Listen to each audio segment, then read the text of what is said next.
any earplugs. Earbuds. Earplugs.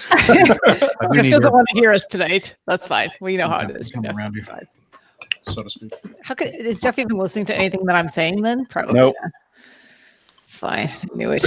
Just doesn't care about me. This hangout is live. Hi, buddy. Oh, of course, now you're breaking up.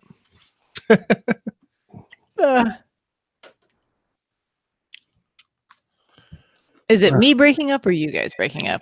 We are. Oh, Because Jeff, you're sounding really pretty steady close to to- us. I hear Okay, breaking up is hard to do. It is. Jeff's face just got really close to the camera there. We got a good view, Jeff. On that side. That beer is really cold. Wow. All right, so I'm turning off the. There we go. Why? I'm sure they are enjoying all of our chewing noises. Yeah, Hmm. lovely. What is this they're doing now? Chewing noises. What? Who? There's a thing in my Hangout window.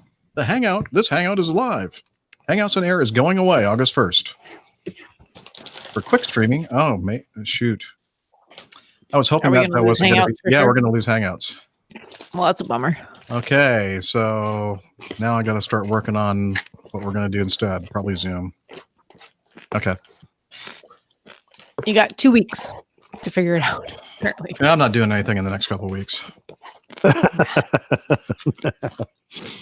Hello, everyone.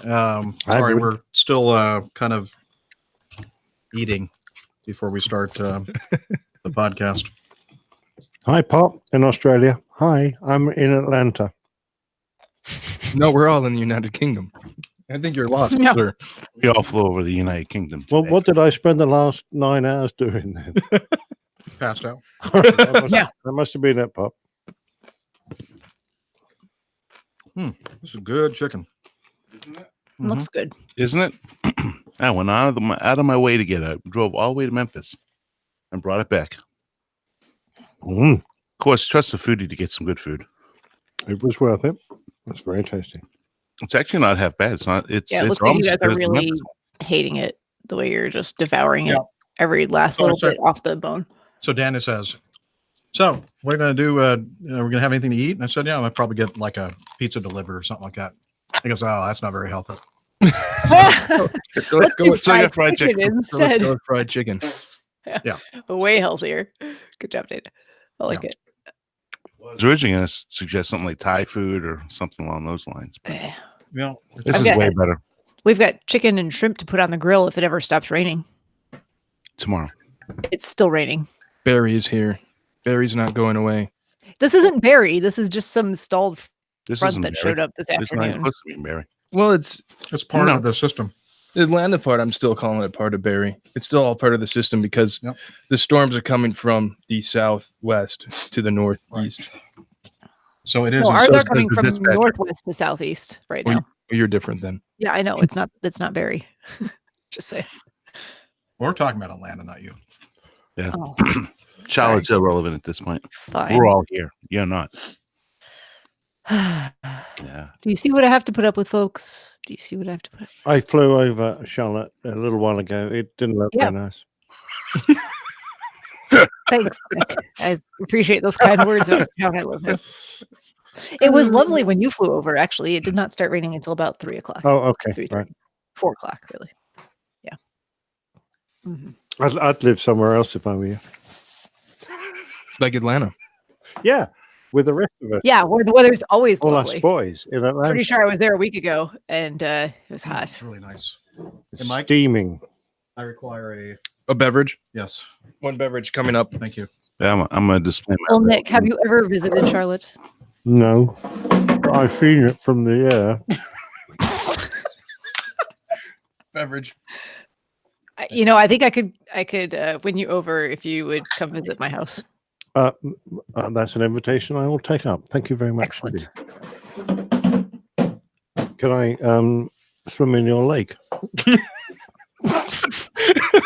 I mean, as much as it's my like to And I don't know where that's going. That's weird. I think you want something to pee in your lake. No, I don't. Fine. How dare Everyone you. else does. We Yes, all you can do. swim in the lake that is adjacent to my house. Oh, thank you. Mhm. Wow, this cheddar is really jalapeno-y. Wow. Jalapeno cheddar. It's really good. You came all the way to Nice and here fine. to the United States to have Philadelphia? Cream cheese? Philly cream cheese with jalapenos. Mm, Wow. lovely. Glenn, there are only alligators every couple of years when someone who has an alligator as a pet decides to let it loose into the lake. They do What? not live here naturally.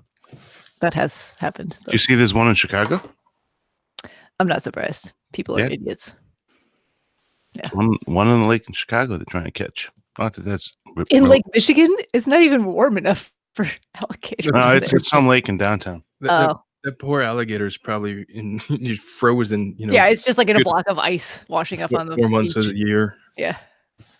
I'm thankful that we live just north of the alligator land. You go about 30 or 40 miles south of our house. yeah. and It's gator that's country. where I need to alligator adjust that land Mhm. lives. camera just a little bit. Now In it's only Lake half of Harbor. me. Yeah, no. And usually what happens here is that the alligators wash up dead during the winter because that's when they get whoever decides to keep them as a pet. That's when they decide to release them into the water. I thought Here, they go put be them free. into the sewers Hey. of New York.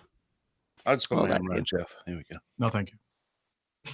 You guys, I mean, there's plenty of room in between you. You could scrunch in a little bit closer. No, I took Uh, a shower last week, so I don't want everybody You should knowing. see all the cables down here, Steph. It's like Where is spaghetti. Nev when you need him? He's the other side of the damn world. Yeah. It's unfortunate. Yeah. You didn't bring him over with you. I think He was here actually. yeah, I was or going to say in Sue the might have been a vicinity. bit upset as soon as he got back to the UK. He turned around and came back here again. Oh, damn it.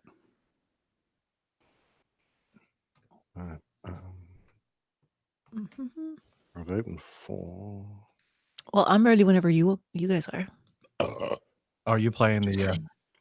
the place of the role of Nick? Yes. I'm here now, so I'm not tired anymore. Oh, good, good. That's Yeah, what let's it finally takes. It have takes a 9-hour flight, and Yeah, I've only been up for 18 hours so far. We have him fine. on East Coast time. It's all good now. we'll get you adjusted quickly. We'll see how confused he gets when he goes back 1 hour into Central Time. Oh yeah, that'll really mess you up. Our producer says she's ready, so we can start now. Okay, but Did she? I'm not ready. I missed it. So good luck with all that. So how was the flight over, Nick? It was nice. It was sure we'll very talk about it. smooth, very quick. Nice movies. Sat on the flight deck for the takeoff and the landing. And so that was nice. It was great. Good. It was a nice reminder of why it's nice to retire. Well, like because it. when I came back on the flight deck for landing, these guys have been up there for like 8 hours. Yeah, and they're all like uncomfortable. And I'd been, I'd had a couple You've of been drinking and watching movies. I had been drinking lots of water and watching movies, yes. Mhm. And closing my eyes whenever I wanted to. Yes, that is the nice part about traveling for me. Exactly. I like to sleep.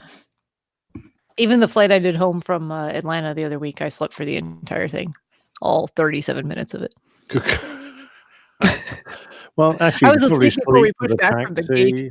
Yeah, Oh, I sleep was with the asleep before we taxi pushed back after. from the gate. And I vaguely remember hearing the gear come down, and I was like, oh, we're going to land soon. I love it. And I was like, I hope we get a long taxi back to the gate so I can sleep a few more minutes.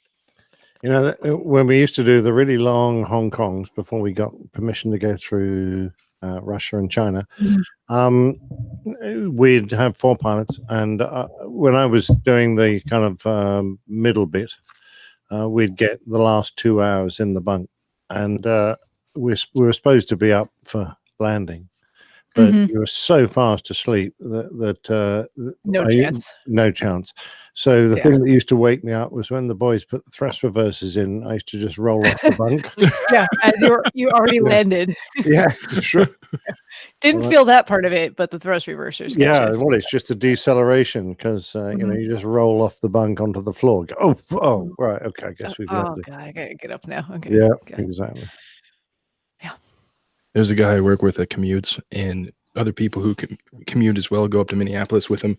Mhm. And they say that he is asleep as soon as his butt hits the seat of the airplane. Like he's Oh, yeah. asleep before they push back. I And know. he doesn't wake up until like it's his turn to get off of the airplane. I love He that. just goes comatose. If I can maximize that sleep time as much as possible, it's perfect.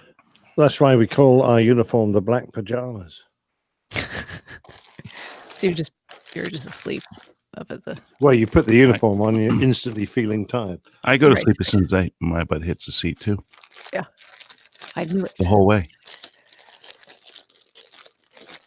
Because you guys aren't really doing anything in the flight deck anyway. Yeah, right. Exactly right. You guys just I'm not going to be able to talk about what happened this week. So Oh, geez. Pick one thing or something, but not yeah, I'm not the whole damn trip or Yeah, trips. Well, actually, that's just this right here is just one day. All right. It's I'm crazy. just trying to, No, I'm just trying to keep everything in the front. I just realize tight. I'm not gonna. Okay. I'm not really gonna talk about it. Keep it tight. Yeah. Keep it tame, Mike. They tried to reroute me. We're not gonna talk about it on in a part of the show. They tried to reroute me it happens. because it's fine. We're coming back from Philadelphia, and they tried to reroute me into a flight that was leaving earlier than the flight that I was going to take. Yeah. Because we were delayed into Atlanta. Yeah. But I contacted my dispatcher. I said, "Hey, what's the status of this other flight?" They said it's delayed.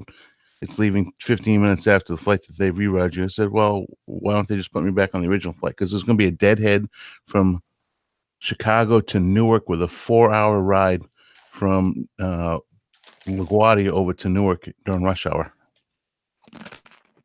I said, "That doesn't make any sense." Sounds like fun. Yeah, that would so they put us back on the original trip. It took us almost 2 hours to get from downtown to Newark on a Friday afternoon during rush hour. That sounds fun. Yeah, good thing the flight was delayed because the weather in Newark was Cavu. Which The winds were 310, 12, gusting to 20. So which day was this? this was yesterday. 1 hour and 5-minute delays into Newark. Yesterday was bad. Were you flying on Thursday? Uh-huh. In the Northeast? Oh, yeah. I'm sorry. I had my first round trip was Philly, and then I came back from Philly and went up to Newark. Oh, And we took off with 1 minute. And when I say 1 minute remaining on our duty day to be legal, we took off with 1 minute. And I had to actually pimp my dispatcher and said, "Hey, can you go ahead and let ATC know that we're going to be running out of time here shortly?" We pushed back from the gate with 18 minutes before we could time out out of Atlanta. out of Atlanta. Atlanta's so great. They're our biggest asset. They'll back taxi airplanes down the runway. They'll take you, cut everyone off, to get people off. They do a great job. That's exactly what they did. They put everybody out onto Mike and allowed us to taxi out in front of them all because they all had delays going up there. But yeah, it's when you have 4 hours of ground delay program delays, it happens. You got to give it the old college try. The world of aviation. On a Cavu day into Newark with a little bit of a crosswind. Come on now. Yeah, but in their case, it was getting to Newark on Thursday in the line of weather. No, Friday. Oh, Friday. Friday. Well, that's just Newark because they can't use the runway 11 because they're so restricted. That other carrier that's based in Chicago they just have absolute horrible hubs. Yeah, can't deny that. If you think about it, they have San Francisco, Chicago, Newark. I mean, they're And Dulles. Dulles isn't Dulles too is bad. not bad. No. But man, every single day they have a ground delay program in Newark. It's like, well, that sucks. I did have a very moving experience this week. I went to the 9/11 Memorial. Okay. That is an absolute amazing museum. It is. It is a very somber place. You can't. Yes. It's not. It's unbelievable. Yeah, Naomi Very moving. Naomi and I have done that, and that is just absolutely perfectly well done. A very beautiful remembrance of a museum. I have It's not a been up true there since tribute it to her. was It's completed. amazing. Gotta go. Yeah. Gotta go. Yeah. If I'm going to talk about any one thing today, it's going to be them going to mention that I went there because it was amazing. It's a good. It was a very good thing moving to bring up. experience. My dogs are losing their mind. Oh yeah, my flight attendant's timed out too. Forgot about that. Flight attendants don't time out. Well, They have option off points. yeah, but they never go. The one that lived in Atlanta that was New York based. She optioned out. I wonder why. I wonder why. The one that lived in Atlanta that. Hello. I'll turn that off then. Thank you, Nick. Professionals, ladies and It was like gentlemen. 3 seconds. Professionals Hey, here. hold on, Nick. We will forgive you. You are on like what time's it for you right now? It was 3 seconds, and we're not doing the show yet. Give me a break. Oh, we're fine. It's already what 12:30 your time. I don't know. I was up the equivalent of midnight this time, and now it's It's 11:30. 7:30 and the 6:30. So yeah, Yeah. I'm getting there. I feel you. I feel you. Yeah, well, us shift workers. Shift work. Yeah, but now I'm retired. I can do this sort of stuff. Yes. Does Steph say something? No. Nope. All right. That's all I needed. Thank you. I'm just sitting here listening to Oh, this is gonna be whatever it brutal is you tonight. guys are doing. This is going to be brutal tonight. You know, I'm already sick of this whole thing. And we haven't even left for Oshkosh yet. Are you regretting your That's- choices in life at this Yeah. moment? That's because look who's sitting next to him. Moi. Oh, I didn't mention to you. Surrounded by The grill. some I of the got it. I got it canceled. Oh, good. It went back. Good. I'm gonna send back the griddle that I was gonna cook the pancakes and bacon on. I'm gonna send that Oh, back. that's too. not good. Well, hey, we make Did you choices say in something life. about McGriddles? No, McGriddles. griddle that I had for the grill that I canceled. I got excited for a minute. Did It's someone like, say ooh, something about McDonald's? Huh? Yes. Steph's attention. Could, do you mind if you I move would. some of this Yeah, food, yeah. out of my way because Yep, I have that's to have getting in access your to way. these things. Thanks. Oh my god, Appreciate it. that's a lot of stuff. Oh, That was there's just food like all a over week. the place. It is just It's just food is everywhere. Love it. It's Jeff's food. Here's a little Mhm. sample of what is to come toward the end of the show. Fire in the hole! Oh shoot! That's only the right channel. Dang it. Okay. I'll have to fix that. Suspense is killing me, Jeff. I'm only hearing it in the right. I don't hear anything. I don't hear anything else.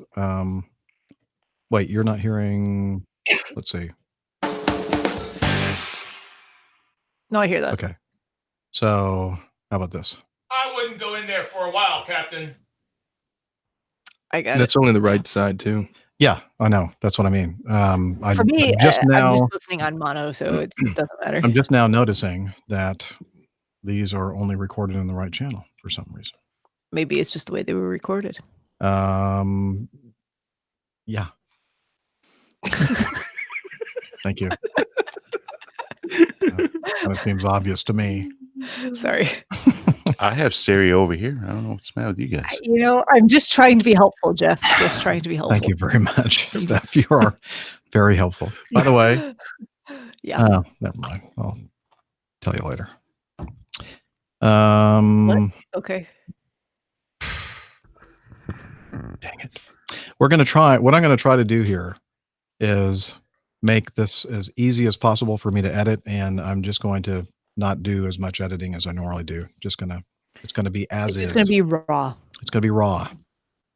And I'm going to do my best to get these levels just right.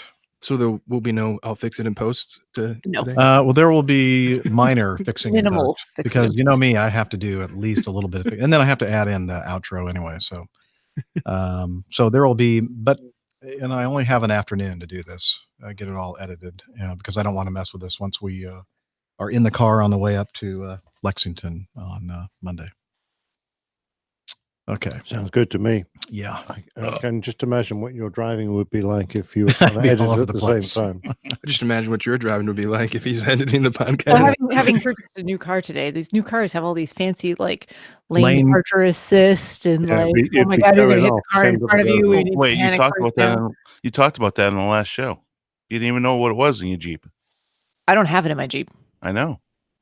It'd be but I handy bought a on- car today It, that it would has be handy on the airplane, though. Not we have cameras, especially on the old airplanes like Jeff and I fly. We have a lot of cameras around us, to help us. Not.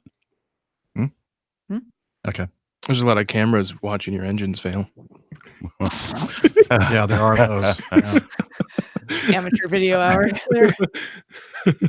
Just Is turn that- the is that- camera. it Just, isn't just so. turn it from portrait to landscape, folks. Yeah, Please, no kidding. can we just? You know what? I think I'm not even going to fight that battle anymore. I'll let Nev do it, but it's Okay, a lost cause. you've given up. Nobody's Like doing everybody's it. just gonna be. It's like that's it. It's already over now. Apparently, Samsung is going to make a vertical TV because everyone's recording. Everyone takes their video in That- portrait mode.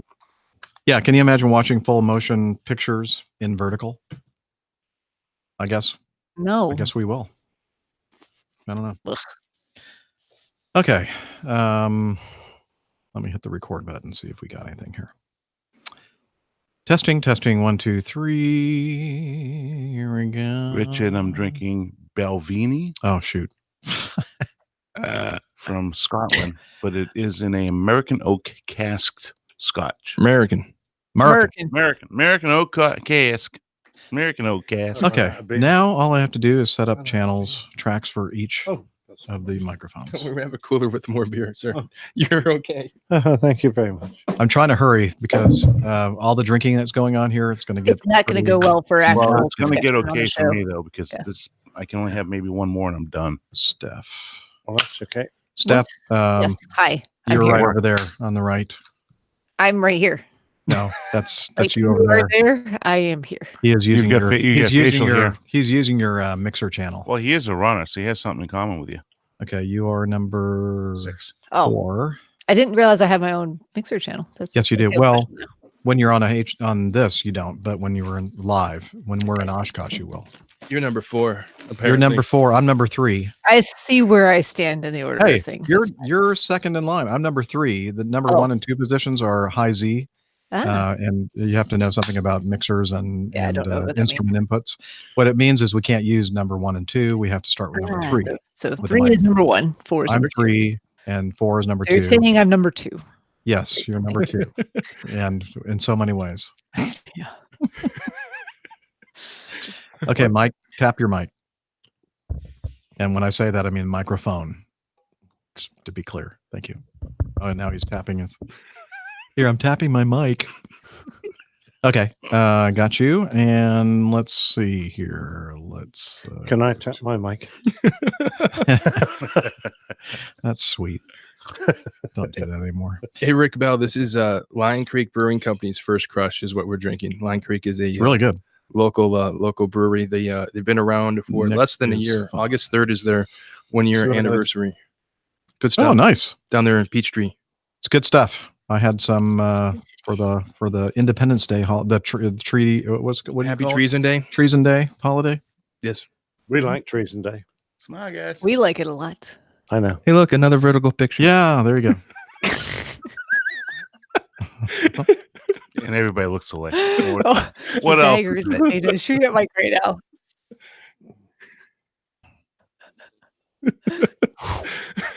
I don't even have my phone right now. My phone is being used so that my friends can watch HBO now downstairs on my TV because I couldn't connect my TV to the internet for some reason. So I'm using my Google Chromecast, which is a mess. Yeah, That sounds complicated. it was actually. That's why I was late. Okay, now It's okay. It's not like we're ready. I see that. I was a little concerned that I was holding things up, and then I got here and realized that no, No, it's not. Nothing to do with me. nothing. hey, I have had some things to do recently. Thank you very much. He has. There's an awful lot of T-shirts. You had to retrieve Captain Nick from the airport. Yep, and No, a lot more than that. T-shirts. He had Hats, to. t-shirts, yeah. the setup that you have going on here, which is magnificent. Hotels. Oh yeah, Hotels? B&Bs. Steph, that's enough from you. Steph, quick, put your HR hat on. All right. I have this one. Hold on. The HR tiara. Perfect. Very nice. I like it. It's a perfect thing for you. It's a little small, Little- so it kind of gives me a little headache. princess. But Okay. All right. It looks like okay. Mike, say something. Say something. Nick, Peter Piper, Peter Picker, Dana, I'm beautiful. and Stephanie. so many regrets right now. There's so many regrets in life. Okay, and let's go with this. Capone. Al Capone.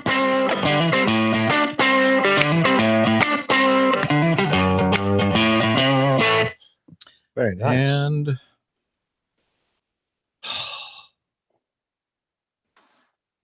this. I don't think that recorded. Bananas. My for iPad that. is making noises. Hold on.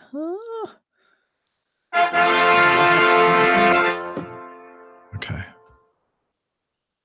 All right. I do believe we have all 1, 2, 3, 4, 5, 6, 7 tracks running.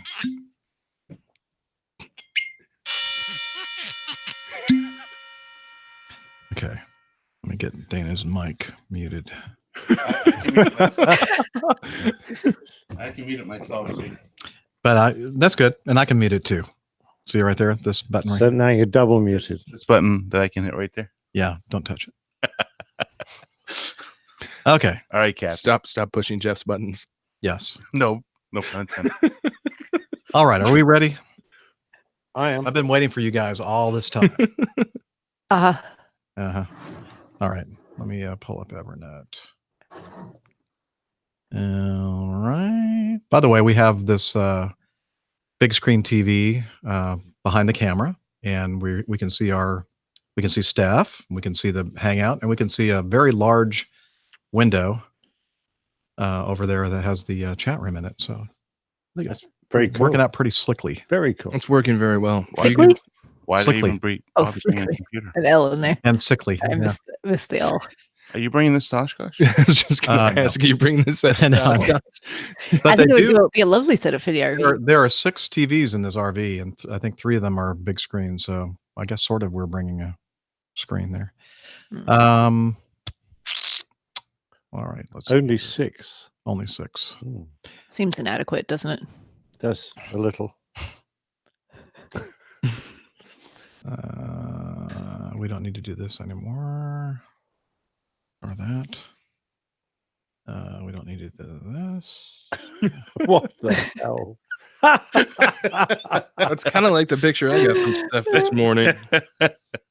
Oh yeah, there was a similar picture to that. I don't know, you can share that one too. That one I was just like disgusting, and it's hard to tell in the picture, but like just That's like bug-eyed dripping Steph. sweat. It's like, ew, I just ran Like 5 gross. miles. 6 are in 6. I have a good one.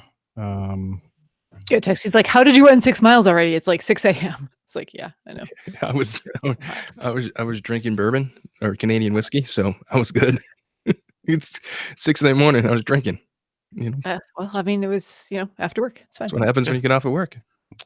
Why Where was wouldn't you? Where's the one that you were wearing my hat, Steph? Is that can you do that one? What? What? My hat. Oh yeah. Oh okay. I hope my it's on my acting. iPad. My phone, like I said, my phone's downstairs. Hold on. Oh, okay. I got that one. Wait, you can put that on the. Didn't I send it to you at some point? Let me see. Yeah, you did. I'm just trying to find it. I don't remember exactly. Oh, where I it was. got it. Give me a second. Okay. That was a cute one, I thought. Frank says he has a mini projector. Oh, shoot. We can cast movies on the side of the camper. Oh, I'm gonna have to do. Why would we want to do that? What movies? Aviation-based movies. Oh, I'm gonna have to do the coffee fund in post. Oh well. Don't need that one. We don't need this one. Did you get that? Uh-oh. No, what happened? You're going to have to do something in post. Yeah, I know. What? Well, I said I'm going to minimize what I have to do in post. Okay. Mhm. Yeah, there it is. There it is. Yes. Okay, so was that in the APG crew? Yeah, Yes. I sent it to Mike too, just in case. Okay. Well, I'm gonna so everybody in the chat room can see it. Oh, lovely. Yeah, it's good. It's a good photo. Yeah, I like It's the Airline Pilot Neanderthal show. I think you need to put the other one up too. it. Open preview and Well, they should have seen the other one. I just took that picture while I was sitting here on camera. Like I Oh. basically. oh, made that's the right. same You're wearing the thing. same thing. It looks different in the photo than it does The on the lighting. screen. So how would But the I do- hat picture is good. Okay, and we go over. Oh, this one. There are too many trackpads. and If you had put devices. mine on, it would have been down around your neck. My Jeff's head- hat was pretty big on my head. It was. Yeah, mine's. What are you? 7? It was 7 3/8, I think. I'm like. Well, maybe we have the same hat size. I'm 5. No, 7 5/8. 5. Oh shoot. Whatever. this is so difficult. This I feel like is. it'd be easier for me just to pull the picture up and just hold it up to the screen here. And then Why don't you do that? It would be. Yeah, just do that. Actually, Oh, jeez. I'm just getting confused because I have too many things here to. Manipulate. I'm manipulate. sitting right Thank you. next to you. All right, you just have to white box me a little bit there. There you Yeah. go. Okay, white boxing stuff. Boing. This is what will happen if you leave things behind. I will take selfies. Yeah. Did he leave that in the rental car? Yeah. Good job. I'm so glad you were driving on Treason Day. Yeah, I drove though from the MARTA Well, station then he had to and then down return to the to- hotel to retrieve the. and and I was I had- driving really fast. I mean, really fast. I'm so happy that nobody pulled me over. Well, and I don't know why I was taking a nap. Yeah, I don't know why. He's like sending me text Next day, I messages. He was thought- just going to my watch, and I was passed Yeah, out. So I had a few beers.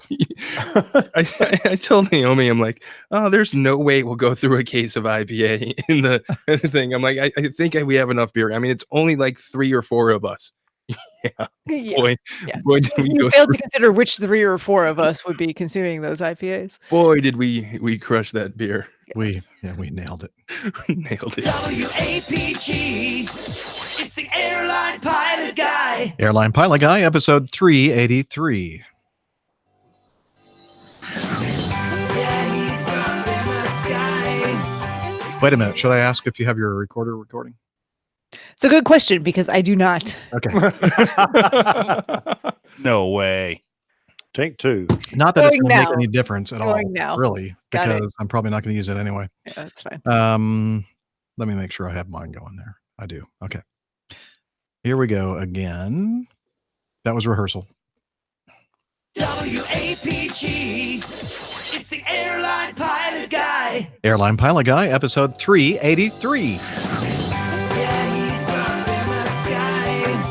It's the Airline Pilot Guy. Hello, you're listening to the Airline Pilot Guy show. No, that's not what I say. What do I say? Well, it doesn't matter because Roger is going to be talking right now, and he's going to be telling you about what we're going to talk about today and other interesting things. This show was recorded on the 13th of July, 2019. Yeah, he's up in the sky. This is all free. It's the Airline Pilot Guy. Put your light and it's flying by. With the Airline Pilot Guy.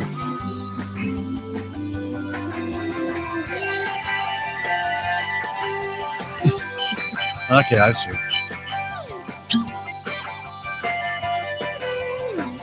Hello. In this episode, we're going to talk about airplane stuff and more. So get all settled in. Seat backs and tray tables in upright locked positions. Electronic devices powered on. Flight 383 is ready for pushback. Hello and welcome to the Airline Pilot Guy Show. It's an aviation podcast, and thanks to Radio Roger, a real radio broadcaster in New York City. Thank you always for doing that for us. And as I mentioned, It's an aviation podcast where we're going to talk about aviation news and we're going to cover your feedback. And helping me today to do that from her lakeside studio in South Carolina, a doctor, a skydiver, marathon runner, strength training junkie, IPA connoisseur, and commercial multi-engine instrument-rated pilot, Dr. Steph. Hi, Captain Jeff. Lovely evening to you and to everyone there in Atlanta. And I'm not sure how much help I'll be in terms of keeping this thing on the straight and narrow on the rails tonight, but I can certainly help read the news and answer some feedback. So happy to do that. Well, thank you very much. We need all the help we can get. And also joining us today, right next to me here in Studio 1A in APG headquarters, it is professional photographer, former RAF, RAAF fighter pilot, former captain for an international airline based in London. It's Captain Nick. Hi there, Jeff. It's so nice to be here in Atlanta with you guys again. I just had nothing to do today, so I thought I'd jump on an airplane for 8.5 hours and pop over and see you. Well, we're all glad that you did. Hey, also joining us on my left side here in Studio 1A, a barbecue master, motorcycle rider, pontoon boat skipper, underwater photographer, and captain for a major U.S. legacy airline based in Atlanta, Captain Dana. Well, good afternoon, evening, guys. It's great to be sitting next to such greatness here in the Roswell studio. We have Jeff, and looking forward to another great episode. So are we. And also joining us,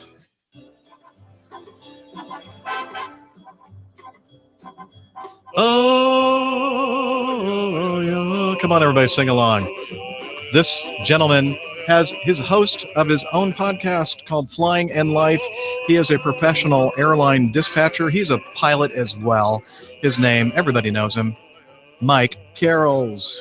Good evening, everyone. Good morning, wherever you are, at whatever time you're listening to this. If you're not live with us, it is an absolute pleasure to be here with you guys, joining in this camaraderie and aviation podcasting thing. This very well said. Eloquent. Eloquent. I did. I could have said it better myself, and I probably wouldn't have. Very nice. Very nice.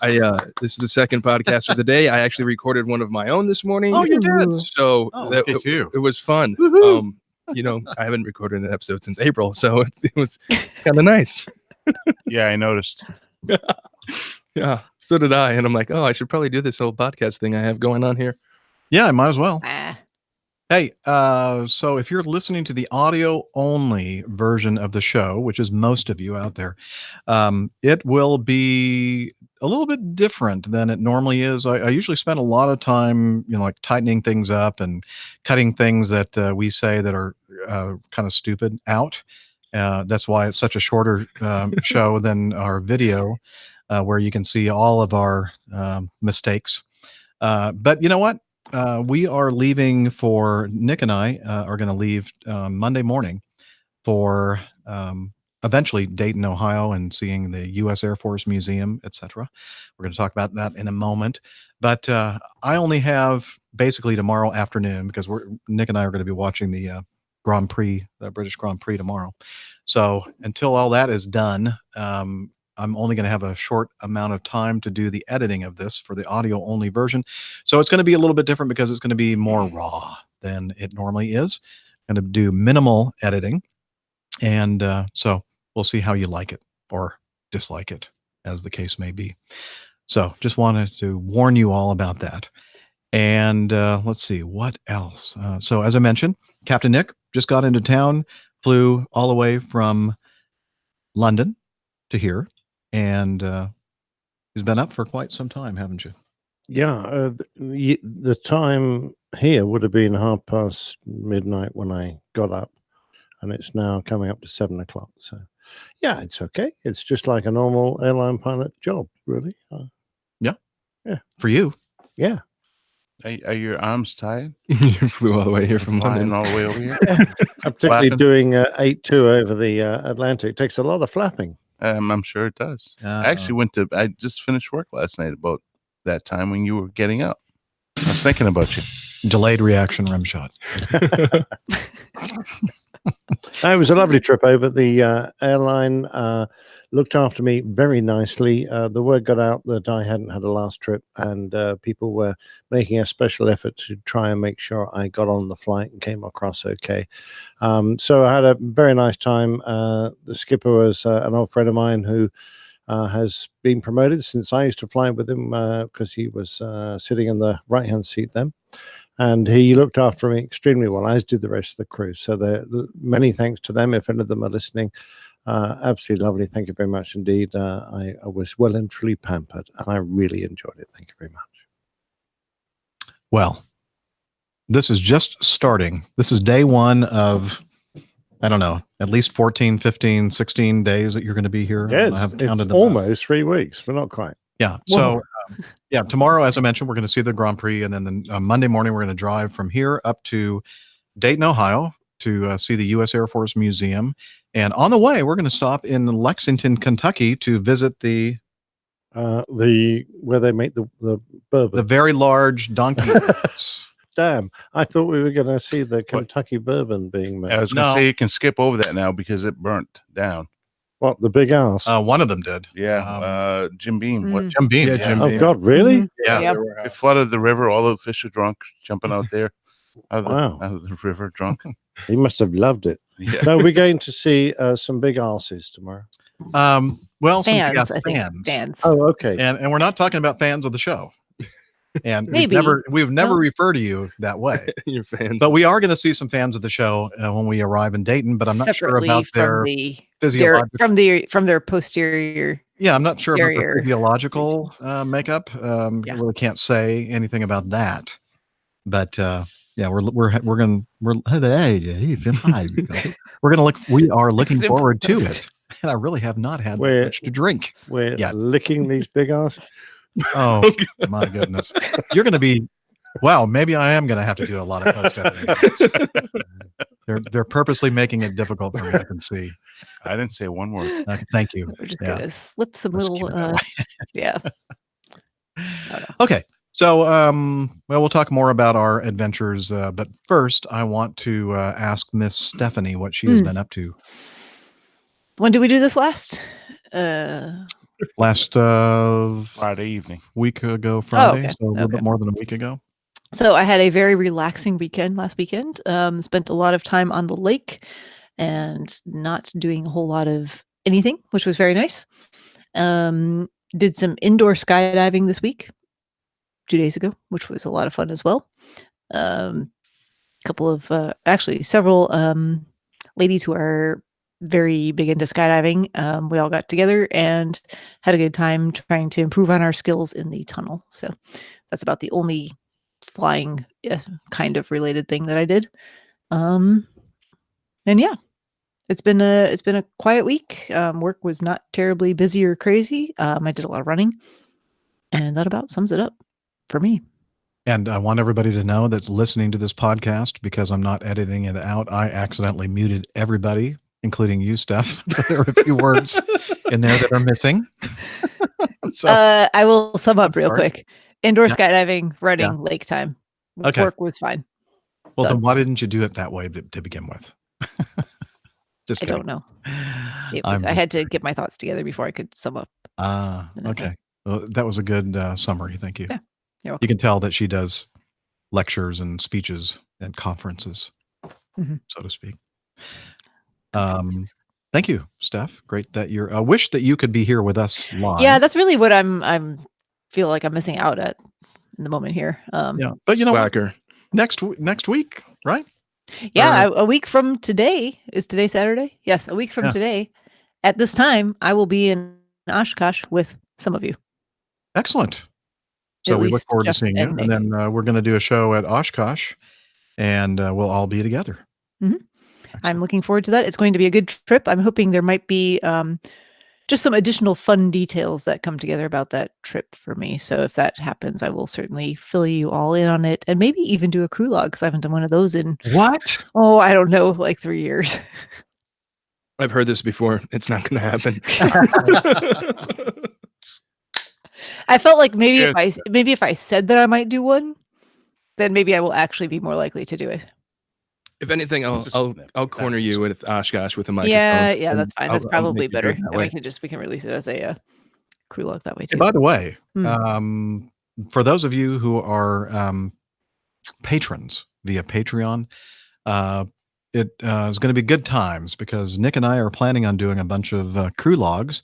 And those of you who are not patrons but are contributors to the coffee fund, you may be missing out on some of the stuff because we do prefer that you are patrons, not just the coffee fund classic method. Although we do appreciate your very generous donations via the coffee fund classic method.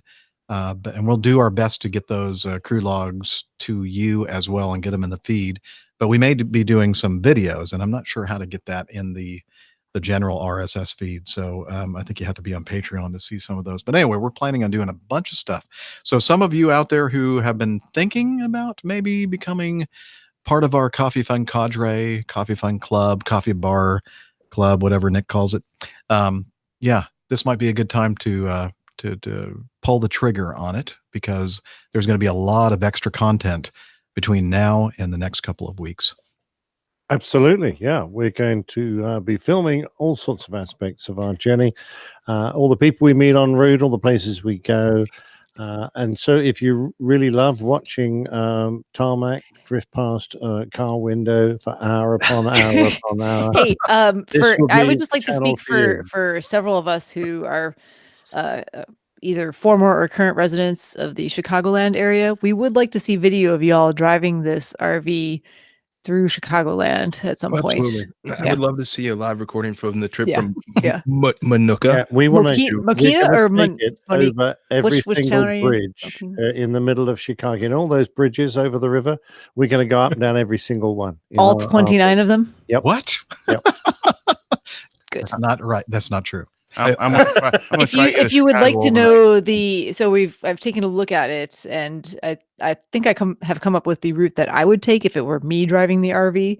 Yeah. I will let you know what that is if you would like And to know. is this going to be actually a good thing, or you're going to pick No, really, I absolute would not. worst There are way? certain roads I would avoid, and Okay. I will Well, I steer you clear appreciate. of those. I look And forward. Mike can help me confirm that would probably be a good way to go. If you're picking up where I think you are, I-80, I-39 north, stay away from Chicago. Stay Period. away from Chicago. Just stay away. Yeah. Well, that's where we're picking up the RV, so it's a bit hard. No, to stay you're not away. picking up the RV. You're picking up the RV in Chicago. People Mokina. from that area will tell you that they live in Chicago Called and are from Mokina, I think. Chicago. Manuka, I think it is. Mokina, I think. Mokina, Manuka. Yeah. Mokena. It's Mokina. Okay. I know exactly where that is, and yeah, people from there will tell you they're from Chicago. Well, Yeah, it's just like a in- suburban in area, Burlington. right? Yeah. Like Yeah. a Like exurban. Mike and I are from Chicago. Yeah, I'm from Chicago. Yeah. From Chicago. We're Chicago. Yeah. Just Chicago. West. I'm not. I'm not Like either. Neither am like, I. I'm good. Al Capone. 25 miles west. I'm fine.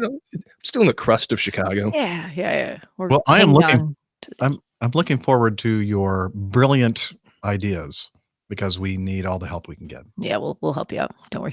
And there will be video of Nick and I in the RV. Going over some bridges. I would suggest also leaving at like 3:30 in the morning. Sleep in the guy's Not sure how that's. driveway. Nick would be actually wide awake to do that, so that'd be Yeah, perfect. that's fine. We There wouldn't you go. be arriving into Oshkosh then until Friday if we do that Oh, well, because we're picking it up like mid good luck then. morning of Thursday. Have a good time in rush hour. Like I said, I-80, I-39. You're good to go. All right, we're writing this down.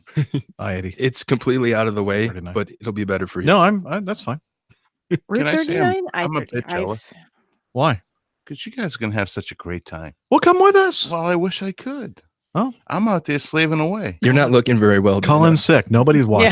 Yeah, you look. You look Never. You're not looking pale. very well, Dana. Are you feeling certainly okay? no Yeah. dispatchers Ill. on this program. You look a little Yeah, pale. I'm feeling a little. I'm feeling a little under the weather.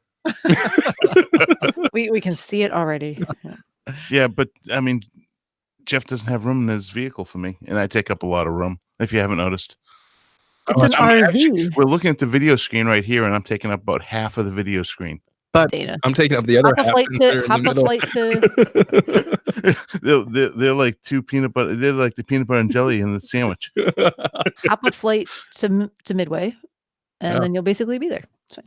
And we'll just drive past Midway and pick you up. And wave at you as we go by. I'd love to see, I will videotape that. I would love to see Jeff drive the RV into Midway to pick up Dana. Yes, especially with all the work that they're doing right on Cicero right now. That'd be fun times. It just the new since they redone Midway, Yeah. that turn to get up Yeah, the arrivals and I know departures. exactly what you mean. I think they're setting a us up little- for defeat. It's a little sharp. We It's a accept the little challenge. acute. The turn is a little acute. Jeff accepts the challenge. No, Nick is going to be on top of the RV, hanging on. Like- yeah, I'm like going to be up surfing. there. Yeah, I'm going to get, the water ski rope. Yeah. I'm going to get one of those tied on the front. It's got to be a thing, right? Yeah. Definitely. It's going to be a viral video. Well, I could catch a virus if you want me to. You know what? I was thinking about taking my motorcycle. I could actually follow you on the RV and go ahead and videotape the whole thing. Well, I was thinking we could just attach it on the back like you do a car on the back of your RV. You could just sit on it. No, that would be too enjoyable for me. I might not want to do that. Okay. Enough. Help. I feel- Move I on. Move on. Feel a Quick. little lull in the conversation here, which is APG Raw. yeah. I'm sorry, folks, for all this. I'm sorry. Dana, what have you been up to, sir? Well, I've been up to no good. I've been No? working. They've been using me every single day of work, and every single day I've been on reserve. So I'm working my behind off. That's about all I'm going to say there. I did get the opportunity. Yeah, I can tell. Yeah, well, yeah. Listen, I've gained lost. No, I haven't lost or gained anything other than some stress in my life. But other than that, I'm not going to talk a whole lot about what I did. Other than the fact I haven't been in a long overnight in the downtown New York area in at least 5 years. So I took advantage of that, and I went to the World Trade Center 9/11 Memorial, and that was a very, very moving experience. I think they did an unbelievable job paying respect to the people that lost their lives and all the sacrifice made. Also, I did notice that the day I was there, they actually went ahead and voted on the extension of the 9/11 fund for the medical expenses, and that happened to be the same day I was there. I spoke to a very nice young lady, Julie, who's a volunteer there. And she lost her husband there. So it was a very trying and very a humbling experience for me.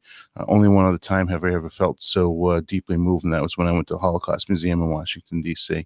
So it was a very, very humbling experience, and that's really all I want to talk about. Other than one other thing, and I'm just going to mention it, is that I took off as he takes my list, but no, actually quite literally heading up to Newark.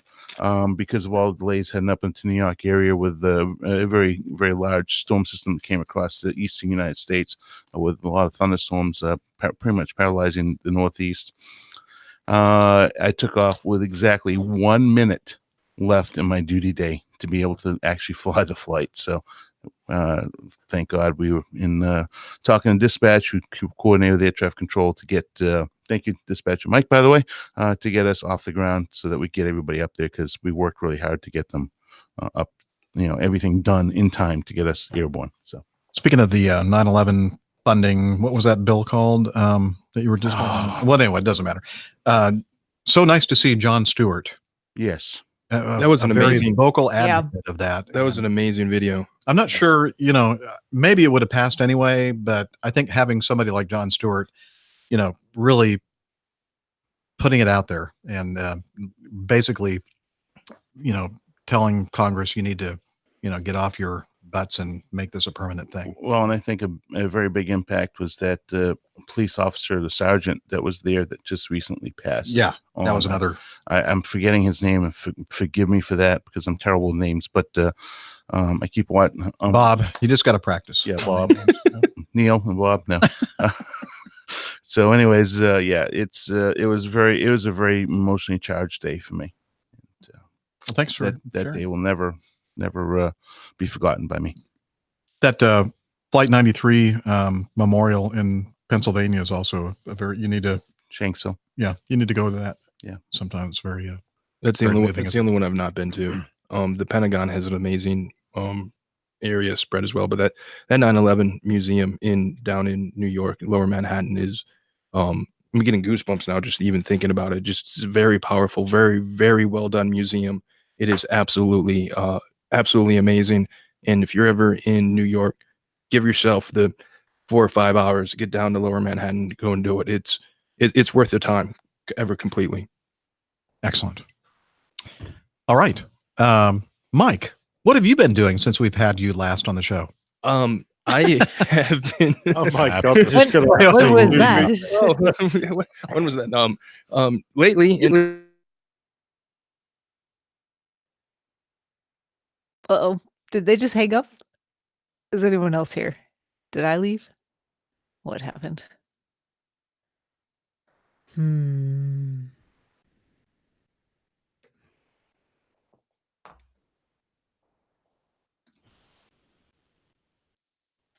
Okay, you guys are there? They left. Crap. Come back. Let me send them a text message.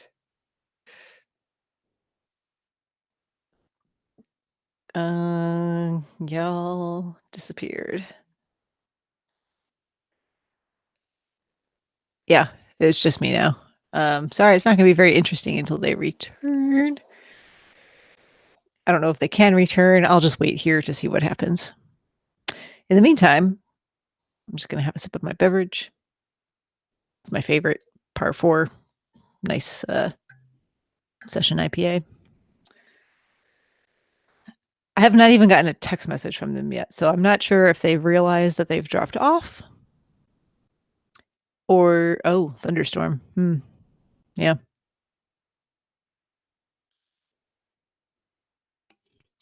I'm the one, the chosen one. No, 3 hours of me, that's definitely not going to happen. And that would be very boring. It would mostly be me just sitting here looking at the camera. Hi. Dana, what's going on? I did buy a car today, Joe. I bought a Subaru Crosstrek. So for various reasons, the household here was in need of another vehicle for run around town stuff, just going to the store and whatnot.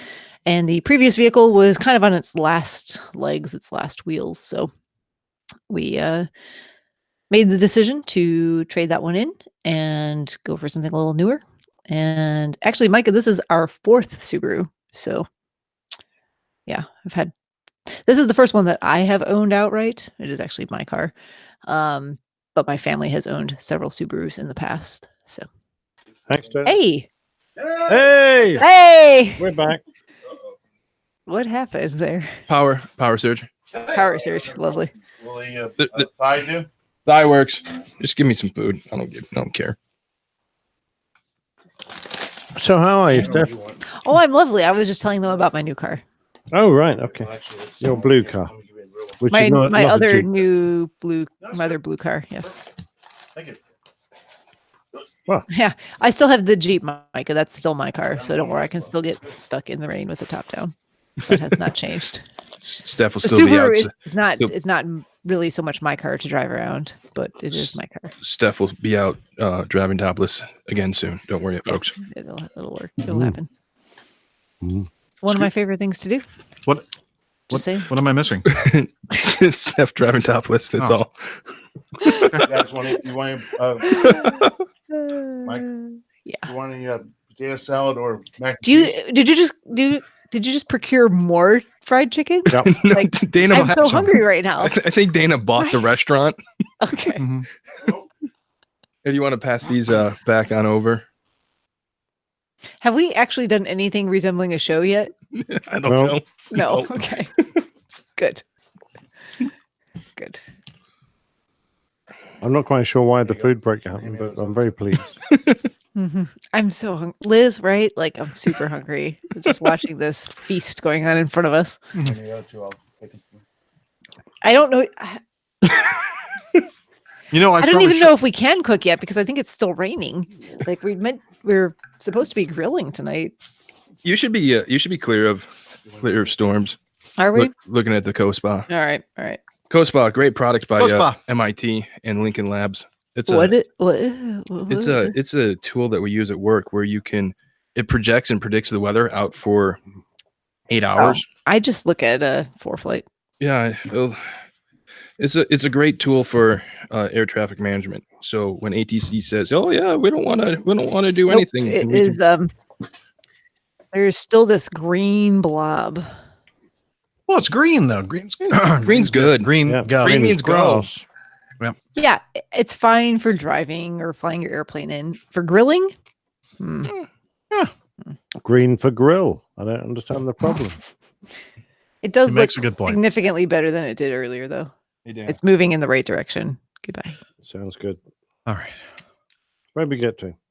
I don't know. We were Talking to saying Mike. something, and then all of a sudden the power big went screen out. just went out, and the camera went down, and the lights were kind of dimming and then coming back on.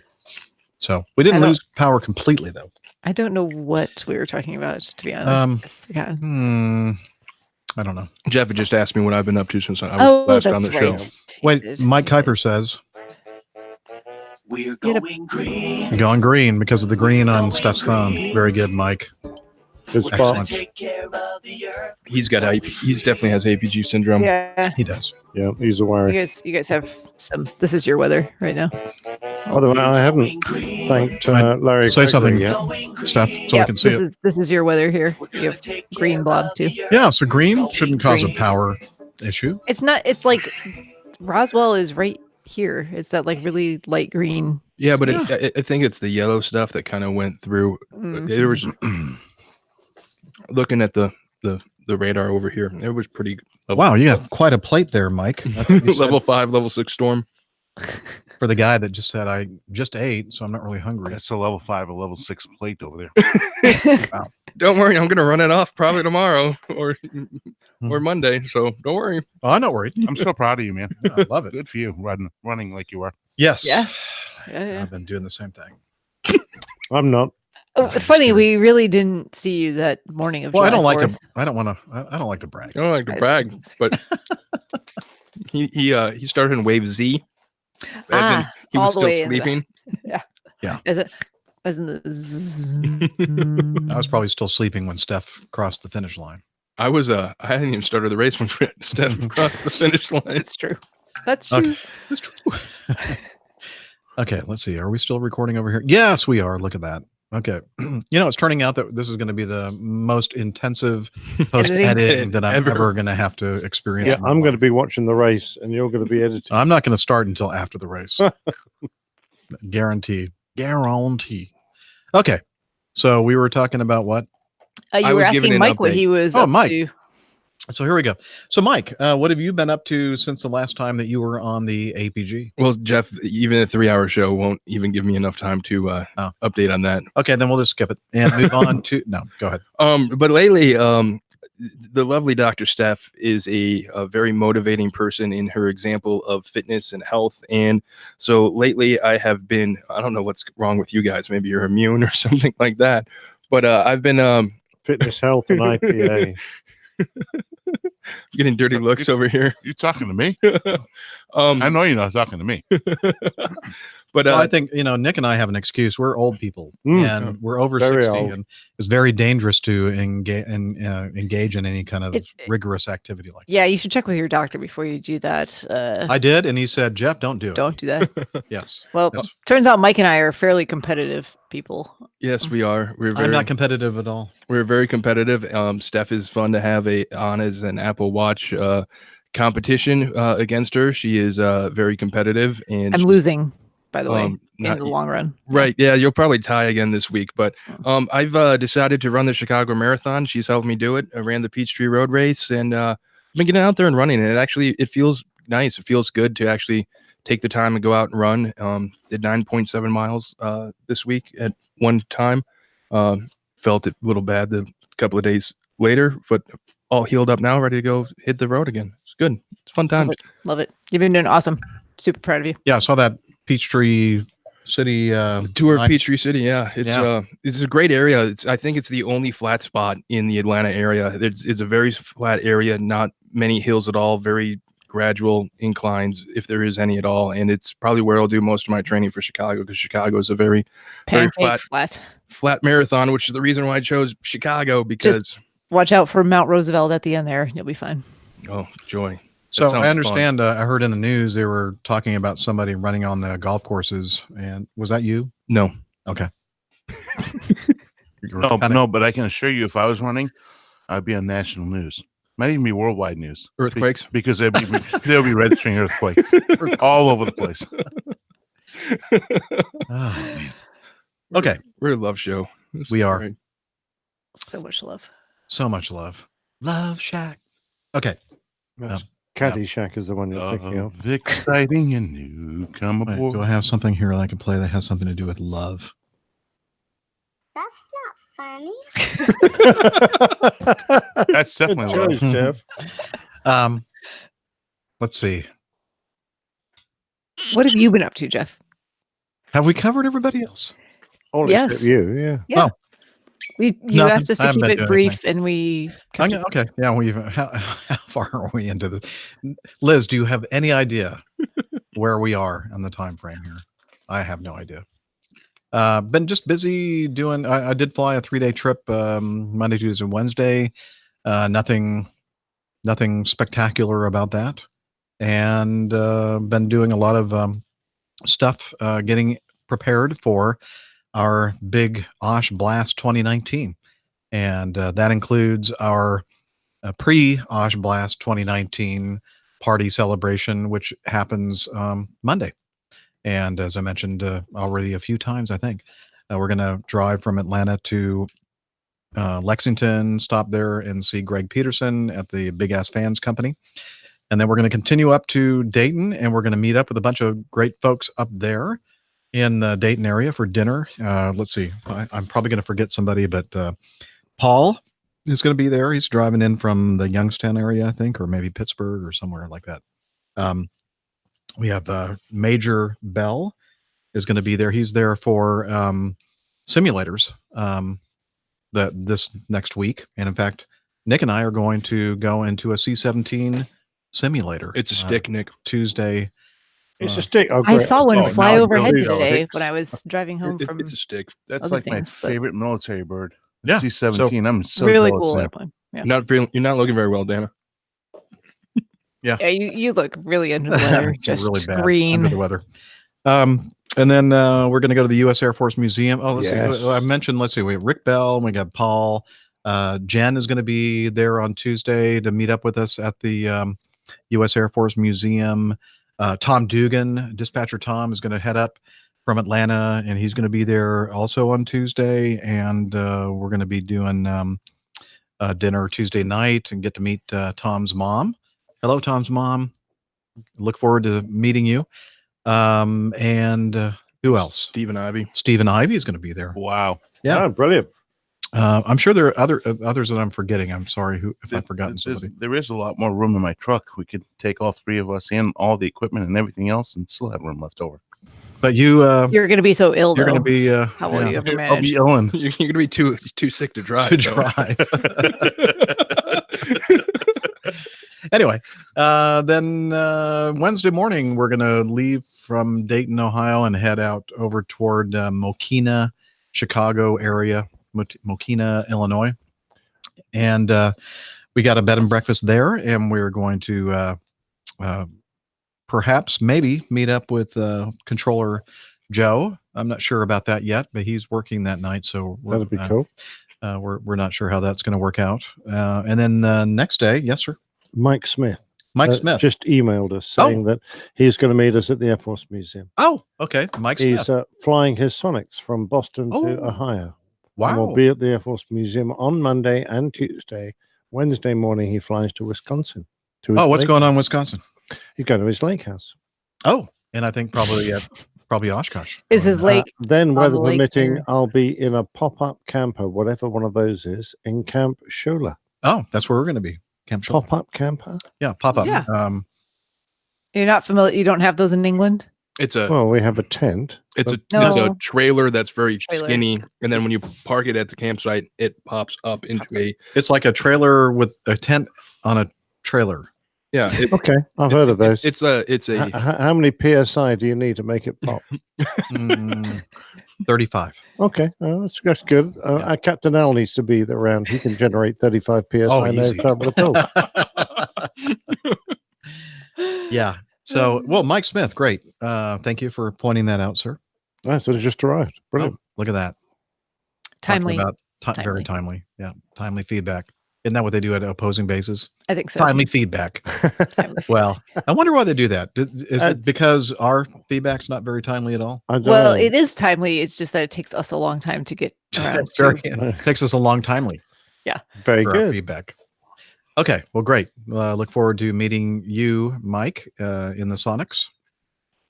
And so if anybody else is out there that wants to meet up with us while we're in the Dayton area, contact us. Let us know. All right.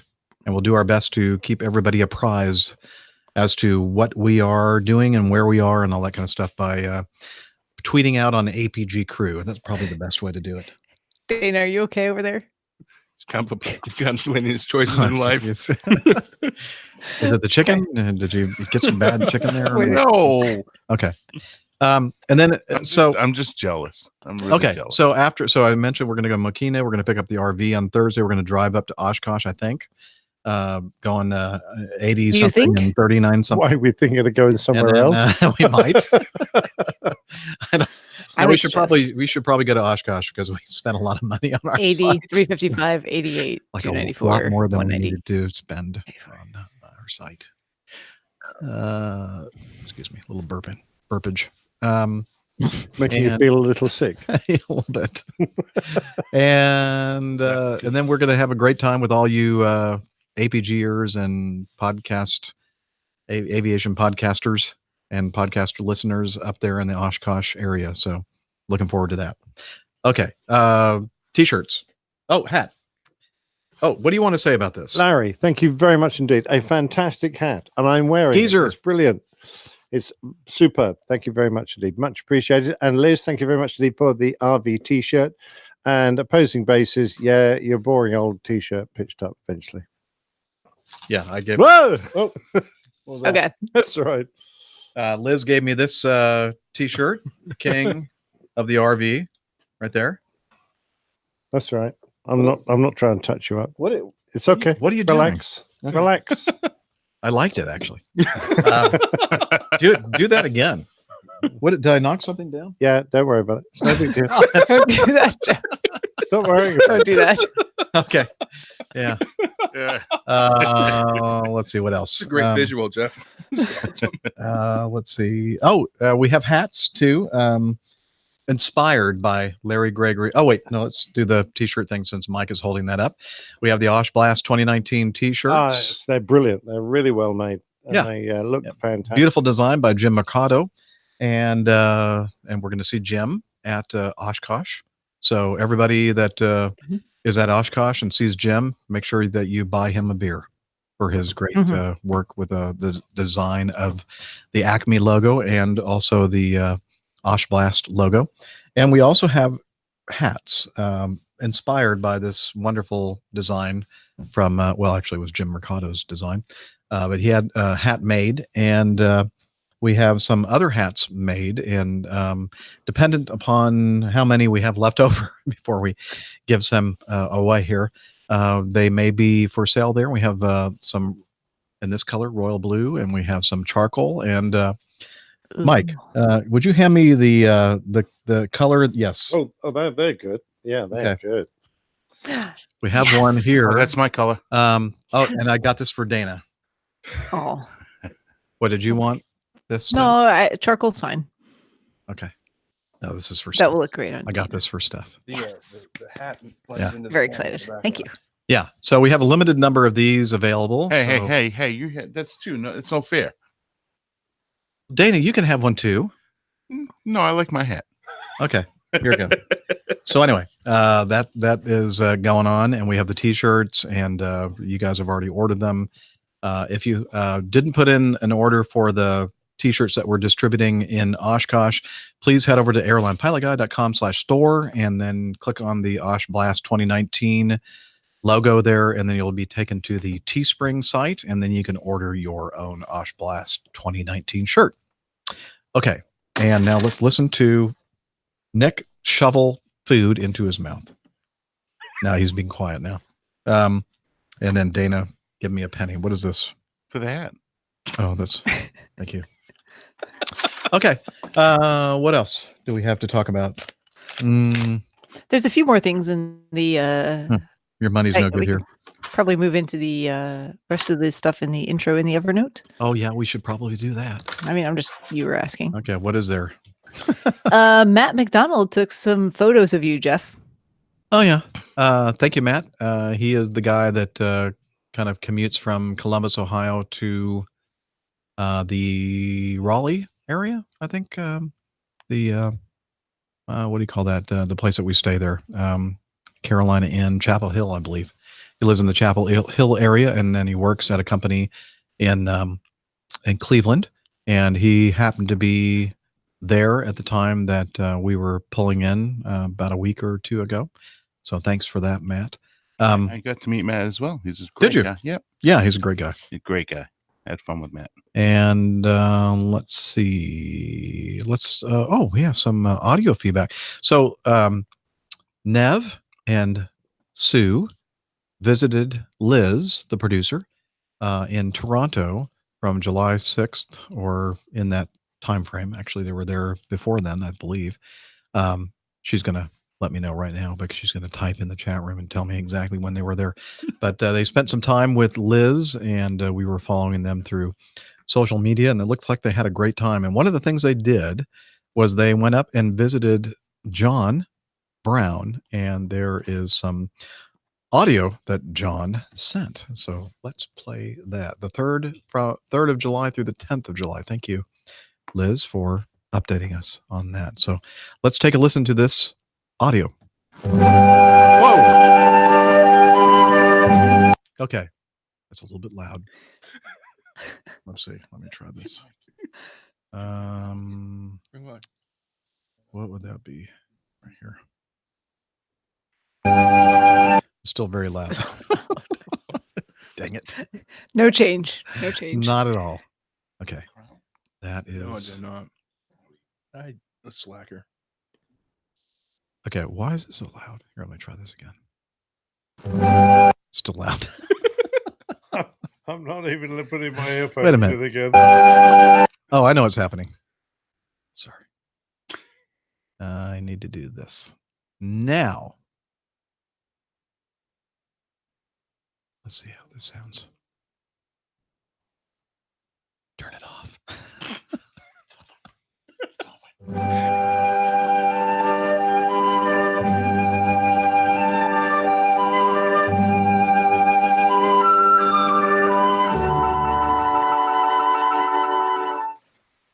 Hello, APG. This is John Brown from the Sleepy Hollow of Vandorf, Ontario, beside the stream at our pond on our property. Today, we have welcomed an aviation superstar, Sir Neville Bounds, who's visiting Liz Piper for the week here in Toronto. So we have come together on a very warm July afternoon in Ontario, and we've been having some refreshments and snacks, and now we're going to be barbecuing. But before we get down to the business of eating, I thought we should go around the table and see who's here.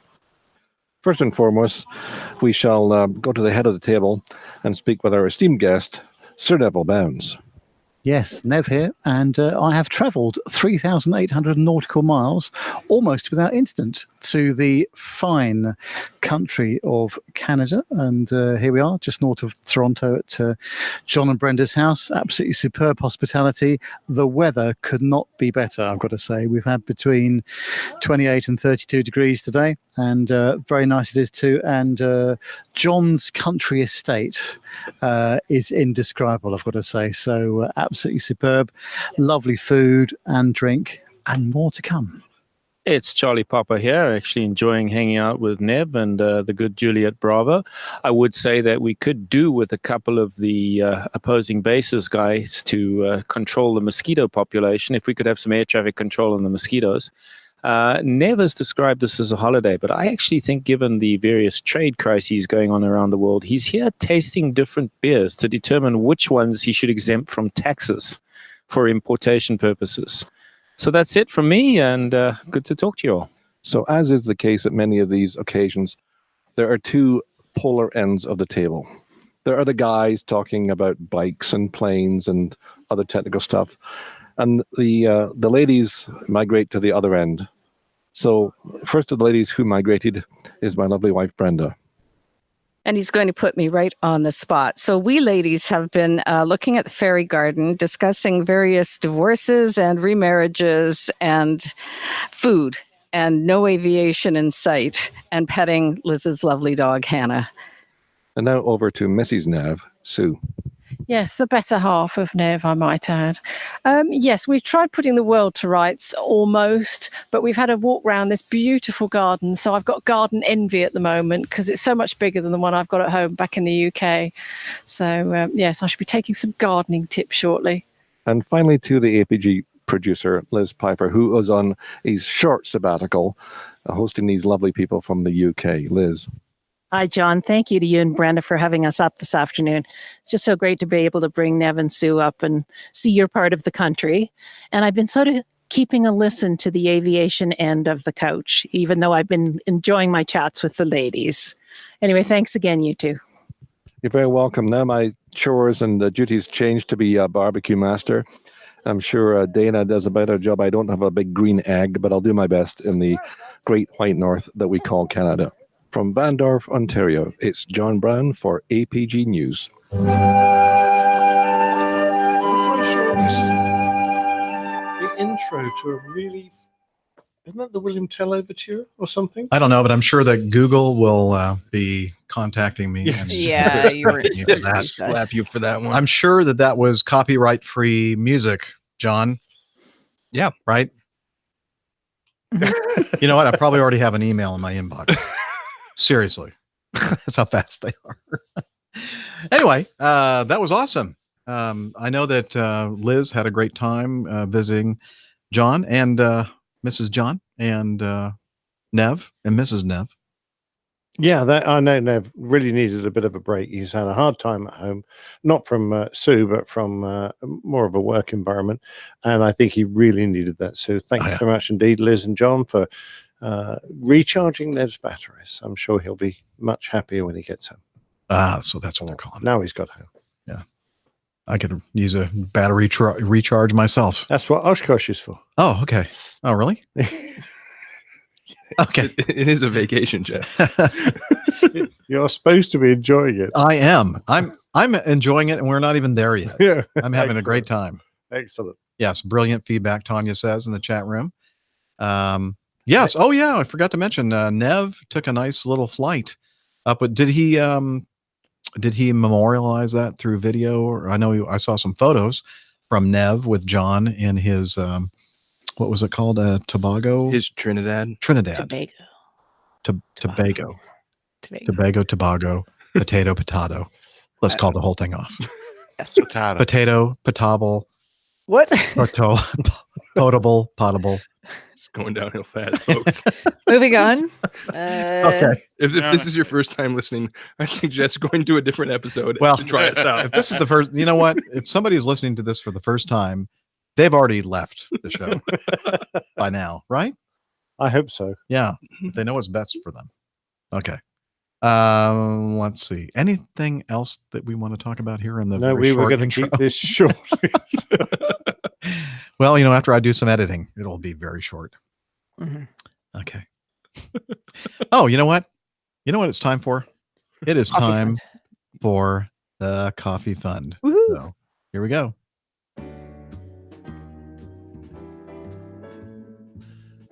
Johnny, how much more coffee? No thanks. We love coffee. We love tea. We love the APG community. Coffee and tea and the Java and me. A cup.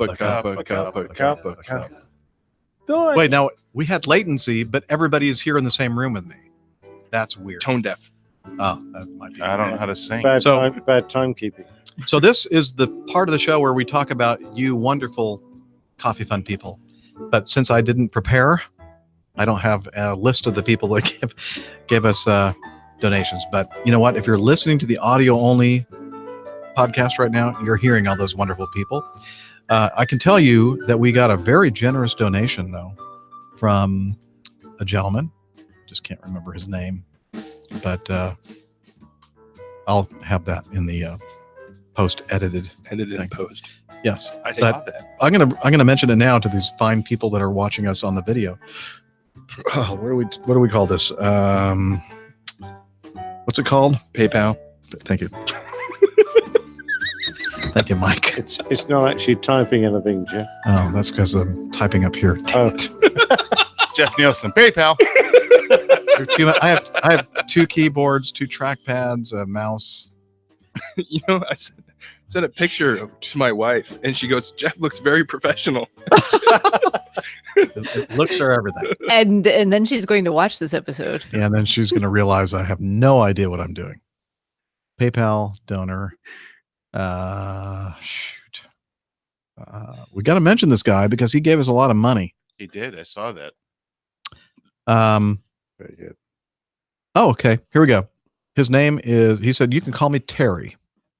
Taras Popel. And he sent us a very generous donation of $100. Whoa, thank you, sir. And he said, I just completed the arduous task of listening to every episode. Oh, my God. I know. I've got quite a severe case of a certain syndrome. Where is that on here? Look for it. It's got to be here somewhere. See, this is the problem I have. I don't know where anything is. Well, let's go around a ceiling. No, not that. It's called this. APG syndrome. APG syndrome. So, APG syndrome. That's the syndrome that Terry is suffering from, which he's suffering. I just wanted to send a little something as a thank you for keeping me entertained for all of those hours. I'm in sales and spend a lot of time in the car. I hope it's enough to cover the dump out cost for the RV at Osh Blast. And I'm thinking, dump out cost? What is he talking about? So I started doing some research. Oh, you know. He knows now. We have different kinds He of knows water now. tanks in the RV. Get the honey cart out. And one's called black water. Yeah, that's not the sounds good stuff. appetizing. Don't drink the black water. Not potable. Yeah, not potable at all. It is on the International Space Station. Well, they have special filters or something that deals with all that kind of stuff. But anyway, thank you so much, Terry, for that wonderful, and we'll definitely use your $100 toward the cost of dumping the black water tanks. I'm sure probably cost a lot more, actually. So if you're out there and you want to, contribute more money to help us dump our black water, because look, the 5 of us on the APG crew are going to be staying in that RV, and let me tell you what, it's going to be toxic. That black water, especially me around. Yeah, I'm going to go to the new facility and use that facility. I think that most of us are going to do that. We're going to try to keep the black water to a minimum. Keep it more like yellow water. Yeah. All right. My watch is going crazy. But I heard that Steph poops rainbows. All rainbows and unicorns. There's a show title right there. Steph poops. Hey, rainbows. Liz, you know that toilet stuff you can bring and spray in the toilet so it absorbs Yeah, I was flavor? going to bring some, and they laughed at me about it. I actually mentioned this. Well, you need to. I Yeah, think that's I'm a good going to. idea, actually. Mhm. Yeah. It works great. We've used it on cruises before. Now, if you see everybody running out of the bunkhouse, that's because Nick was in there. Oh, really? Oh, thank you. Pot the kettle over. And Jeff just sprayed his front. I thought that I You was did still what now? drinking from the beer that I've been drinking with that was at a very low level. This is the brand new one. Jeff has a drinking problem. I definitely have. Now he's using Liz's And I just shirt, washed this RV shirt. and now he's just Now I got to wash it again. If you only listen to the podcast version, it's going to be worth it.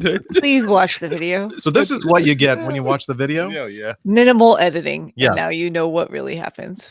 Yes. Okay. Let's recover. Jeff, you clearly have a drinking problem. I know, I really do. Actually, You don't know where your mouth is. it's kind of a sad thing. Sad, Okay. so sad, so sad. It is. It's sad. So It's a sad. sad Where, situation. come on, help me. Sad out, Jeff. situation. It's got to be Nick, here. help him. Come on. Press the button, Nick. Where is it?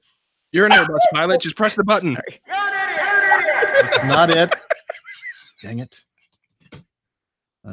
That's what she said. No. I don't see it. Oh, well. Shut up, Jeff.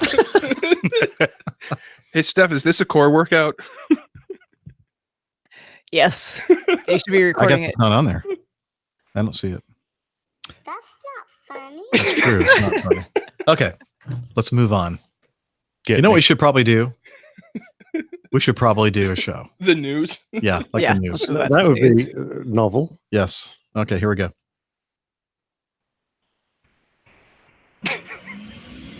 Stand by for news.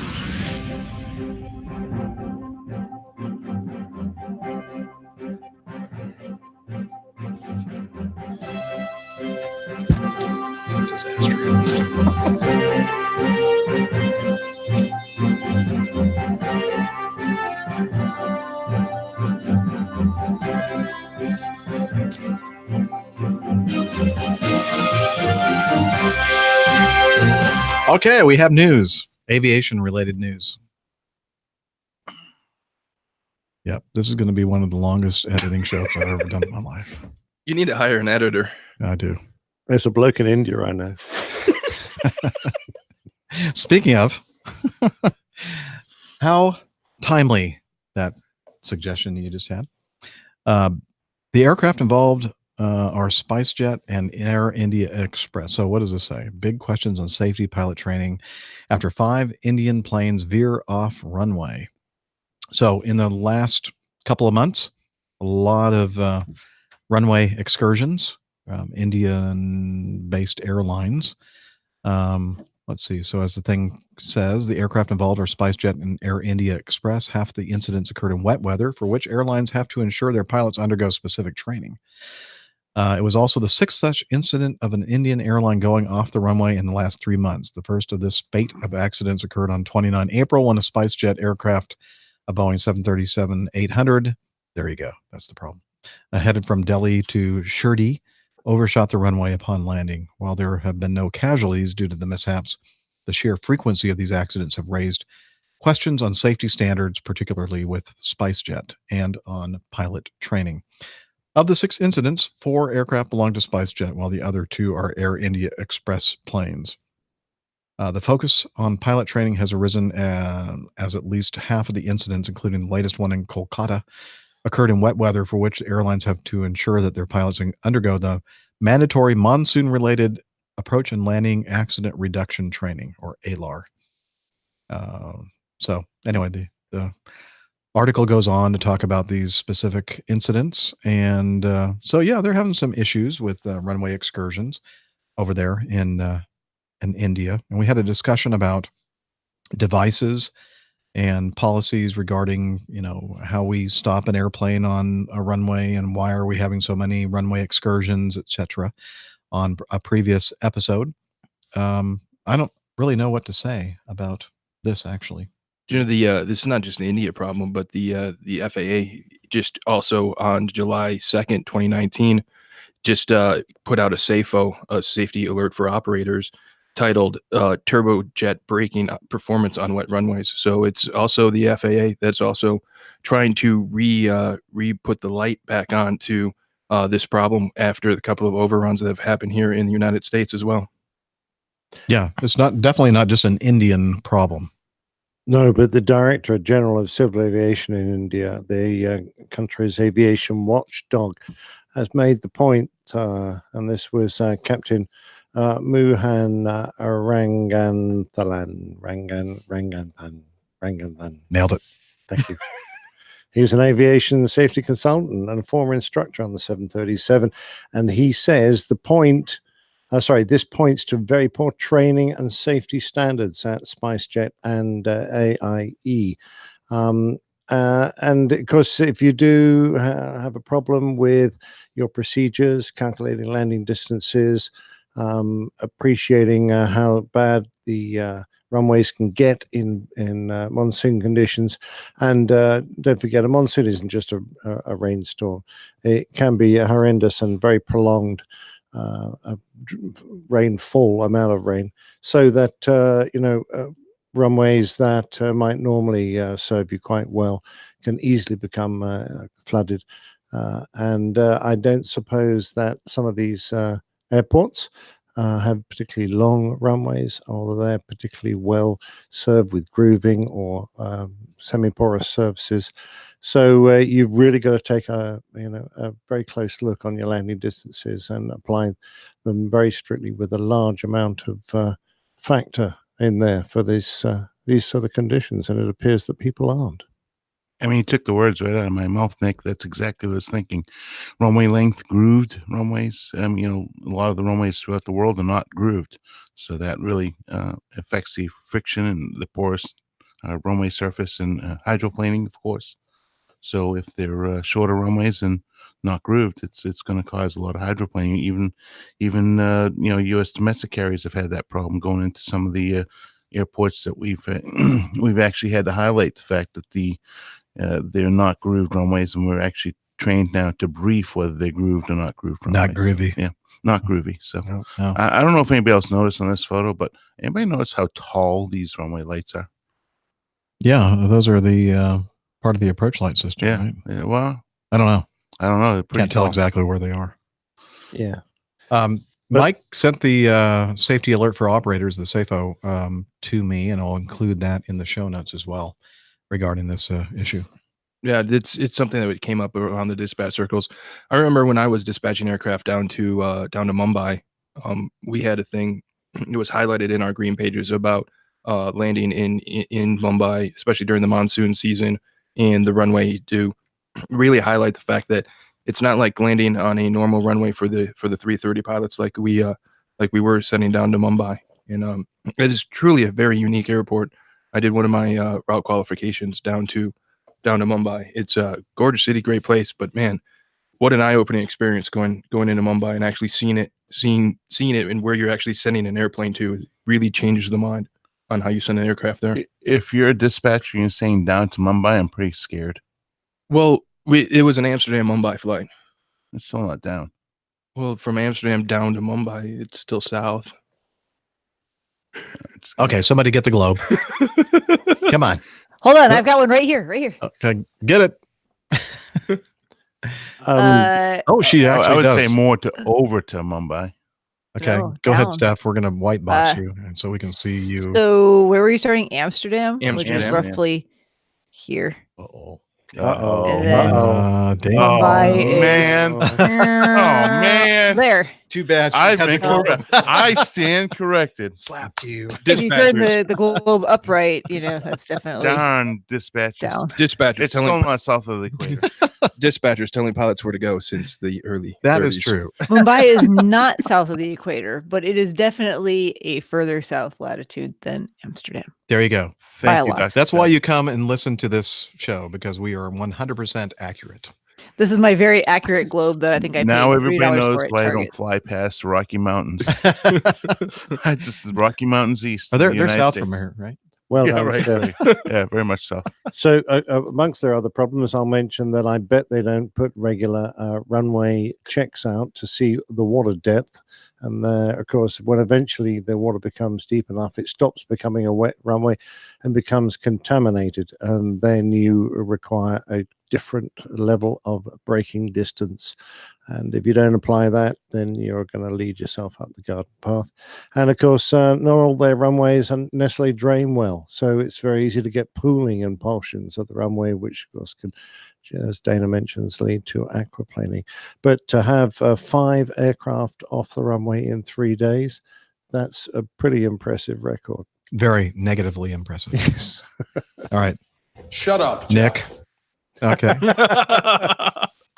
Let's move on to item B. No, Frank, I'm not going to buy the first round. I'm just going to buy all the rounds. Let's just get it out right out front right now.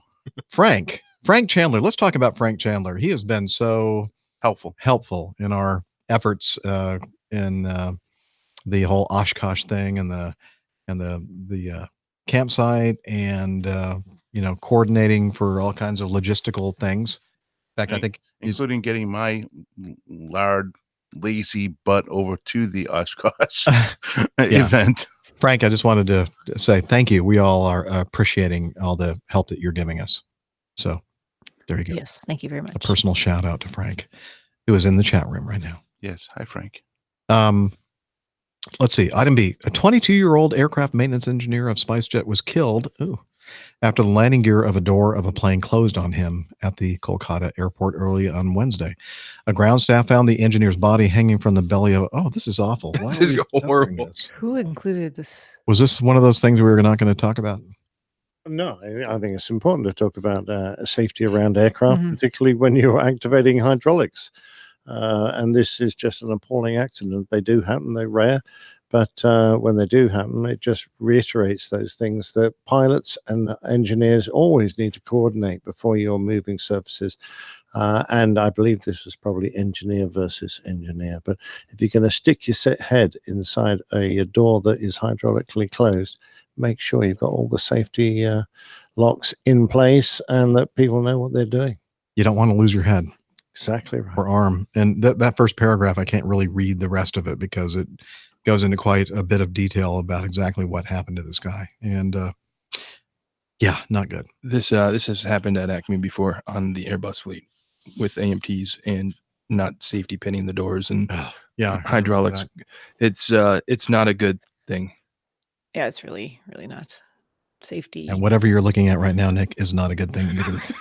Is that the bottom of the article? Yes. Because I scrolled down there and I was not entirely sure what that had to do with anything in the article, and I don't think it has anything to do with anything. I'm just glad that the people that are watching the show cannot see this. Oh my! Oh, but she looks nice. No. Okay. All right, let's she looks move like on. she's affected by Anyway. the opioid crisis. Safety first around the Safety aircraft. first. Unless if you're doing anything else, then safety second or third, at least. All right. See, Kevin sent us this news item. He writes to us and says, "Hello, Captain Jeff and crew. Hope all is well with you, or as you and Captain Nick prepare for Oshkosh. I saw this earlier, but just now have a chance to send it along. It seems Captain Nick's retirement means he'll miss all the excitement like that associated with the lithium-ion spare battery sparking a fire. As always, wishing you blue skies and best winds for each phase of flight. Respectfully, Kevin St. John." And this article that he sent us a link to says a Virgin Atlantic plane had to make an emergency landing on Thursday night after a passenger's seat burst into flames. The fire was apparently caused by a portable battery pack, according to the Associated Press and police. The A330 Airbus was flying from New York's JFK Airport to London Heathrow, but was forced to land in Boston's Logan Airport after a passenger's seat ignited. The initial investigations revealed a battery pack consistent in appearance with an external phone charger between the cushions of the seat that caught fire, but Massachusetts State Police didn't offer any further details. So this is one of those cases, and we've seen this quite often in the last few years, where we have these issues where people drop their phones or their phone chargers or whatever in their seats, and it's usually one of the fancy, first class or business class seats. Lay flat seats. The reclining seats, yeah. Yeah, that really kind of, do a big transformation from an upright position to horizontal and back. And the thing that you should take away from this, folks, and people that listen to the show already know, that when that happens, don't move the seat and let the flight attendant know. Ring your call bell. Yeah, and they'll know what to do. They'll know how to get the item that you've lost. Don't start manipulating your seat because something bad will happen like this. They're not going to know what to do. They're just going to call us. No, they'll know. They're trained. I'm only kidding. I'm really only kidding. So yeah, we know the danger of Dana at crushing airlinepilotguide.com. crushing a lithium-ion battery and how easily they can ignite. And once they get hot and they ignite, they can become quite a serious fire risk. So yeah, folks, drop your phone, drop your battery, drop your iPad down a seat. Do not start messing about moving the seat. Just call the attendant and they will fish it out for you. And then job done. Especially if they're cute. As they are. The Acme safety video has now been changed to say if you've dropped your phone or any electronic device in your seat, do not move your seat and ring your call button. Mhm. The automatic. And many airlines have done the same thing, haven't flown other airlines too. I think it's just Acme. Just Acme definitely leading the way there, though. Do you have me white boxed again by chance? No, you're Oh, not okay, white good. boxed anymore. No. Thank you. You were. You were. Okay. No, don't be I'm trying to work out a white box signal for Jeff. Don't Ring don't that be so one. hateful. Yeah, that's good white box. Look, I have a signal. lot going on here. I know. That's why I was just asking. No, We need HR. It here. was on the white box for a little while, and then I realized it was on the white box. there were complaints in the chat room that Well, they can there's only see stupid me. people in the chat. No room one wants to complain about me. It's fine. everything. Come on, get a life. All right. Jeff, if they had lives, they wouldn't be watching us. That is so true. That's true. That's very true. If we had lives, we wouldn't be here. We on wouldn't be Saturday doing night. Yes, because driving an hour north and not spending time with my children on my day off would be a great thing to do Oh this evening. no! Look at the guilt trip he's Yeah. on us. My wife's in downtown Roswell with all the boys by Did herself. I didn't, put a gun to your head to make you come here and do this, did I? No, I'm fine. I mean, you are taking my beer to Oshkosh, so it's all good. Okay. Yeah. Ulterior motives. Hey, just so you know, your beer's replacing my grill. So if you go hungry, it's not my fault. All right, D. I'm only playing with Jeff over here. Flight crew restrains God aboard Delta Oh. flight, returns to Puerto Rico. What? Delta Airlines flight attendants restrained a passenger on a flight from Puerto Rico to New York after he shouted, "I am God," and claimed he would save the world, forcing the plane to return to the airport in San Juan. Puerto Rican police and the airline said on Wednesday. Delta credited passengers with helping subdue the man who became unruly on board. Puerto Rican police then took custody of a man identified as Carlos Ramirez, 30, and the case was taken over by the U.S. Federal Bureau of Investigation, the FBI. The suspect was aggressive and shouted, "I'm God. San Juan is going to disappear tomorrow. I came to save the world, and I'm going to end terrorism. And I want another beer." Wait, no, he didn't say that. And he also tried to enter the main cabin. So where was he sitting? Wait a minute. Yeah. He also Was he tried to enter sitting the in the main cabin? When I read Was that, he in first class? I guess he was. Huh. I mean, to be fair, it doesn't sound like he was trying to do anything other than positive things. He was trying to save the world and put an end to terrorism. So I mean, I know what's wrong with that? I know when Jeff gets on the airplane, he does get on and say, "I am God," but that's an act. I don't really need to say that. It's assumed. He just looks like. I mean, you're the God. captain, right? I mean, So if we had a picture of God, it would be like this guy right here, Jeff. No, not at all. Not at all. No. Although you are a godly man. Although I have to ask what God is doing flying in an airplane. Hasn't he got a better mode of transport? You'd think. You'd think. A magic carpet ride. I mean, he'd be using the what do they call it? Star Trek transporter things or whatever, like instantly by location, all that kind of Scotty, beam me up. Yeah. That's I what don't you'd know. be saying. That just a weird story. Thought that was kind of amusing. And You if this was really God, Tanya says sorry. ambient moment. If all the stories that we get in the OCC make it to the news, it'd be a very entertaining thing because trust me, what the things that happen when you operate 3,600 flights on a daily basis, this stuff happens every day. And this is not just a one-off. They happen every single day in almost on every single fleet. I'm not People surprised. People get goofy when they fly on airplanes. And I can attest to that. When I worked as a duty pilot, I got to see a lot of this stuff behind the scenes. It's absolutely nuts what goes on. There's many times when we say you can't make this stuff up. You can't. No. Well, speaking of stuff that happens all the time that we just never really hear much about, engine failures. And trust me, there are a lot of them out there. Just look at the Aviation Herald. And recently at Delta, they've been experiencing a lot of issues with their JT8D engines. And I think Mike will be able to help us out with a little bit of information regarding why that is, because he has a friend that works over at that company.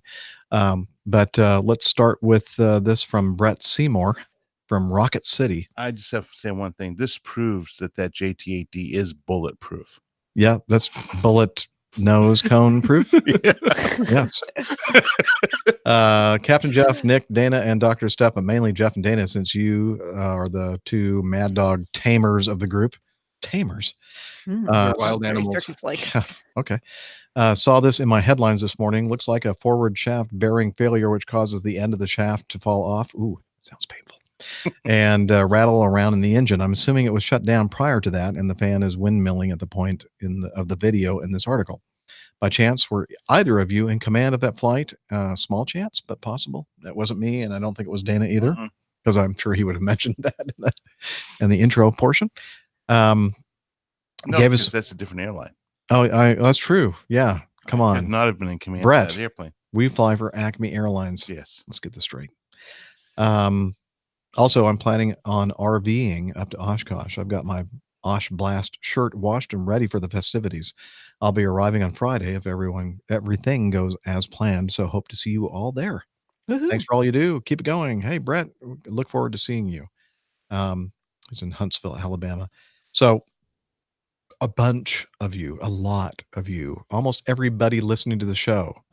Everyone. Yeah. Everyone. Yeah. Literally everyone. Yes. Thank you. I understand. We do appreciate it. We do it. No, we really do. But it only goes to show that the only important engine failures are ones that people can video. Yeah, that's true. That's true. I need to get that sound clip. Yeah, so engine failures are not that uncommon. And as I mentioned, there are some airplanes or some airlines out there operating JT8D engines on McDonnell Douglas products that are experiencing a higher occurrence. Higher than usual? Higher than normal, because A momentary blip in the curve. what do they call maintenance? I always have trouble with this. MRO, maintenance, repair, and overhaul facilities that this company used. Apparently, one of them had come across some bad parts. Right? Apparently, I mean, just based on what we hear from our friends at this airline, and so it's not uncommon for this to happen, but what made this different and set it apart was the fact that somebody, as Nick mentioned, had a cell phone and got this video. I'm glad he did, or she, because it's very interesting to see the nose cone of or the bullet, whatever you want to call it, of the engine kind of rattling around in the intake area while they're still in flight. But the crew did exactly what they were supposed to do. When you have an issue with your engine, they shut the engine down, they landed safely, they diverted, and everybody, was safe and sound. I think the most astonishing thing is that actually somebody had a cell phone on the airplane to videotape this, because nobody nowadays has a cell That's phone. true. Yeah, wow, what a miracle. It is a miracle. It's actually part of my briefing now. I think what's amazing is that actually someone had the window open to see outside of it, to see if there was a problem with the engine. You mean the window shade? Yeah, the window shade. Okay. Because I don't think they could open that is the minor miracle there. Well, I thought you could still open the windows on 88s. Well, yeah, you can. and we would never know about it, actually. Honestly, the real reason here is because there's a disagreement between the company and the coal shovelers on the aircraft.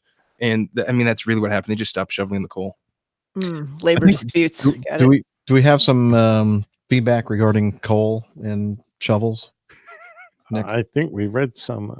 You read some to me in the car, and we had a big laugh. Yeah, I did. That was an email. It's not in this week's. Oh, okay. Show. We like to spread out this coal shoveling story. Yeah, whoever it was that sent us the email about coal and the Mad Dog and shoveling coal and stuff. Yeah, that was hilarious. And did Acme provide shovels for the crew? Did they have to buy their own? Yeah.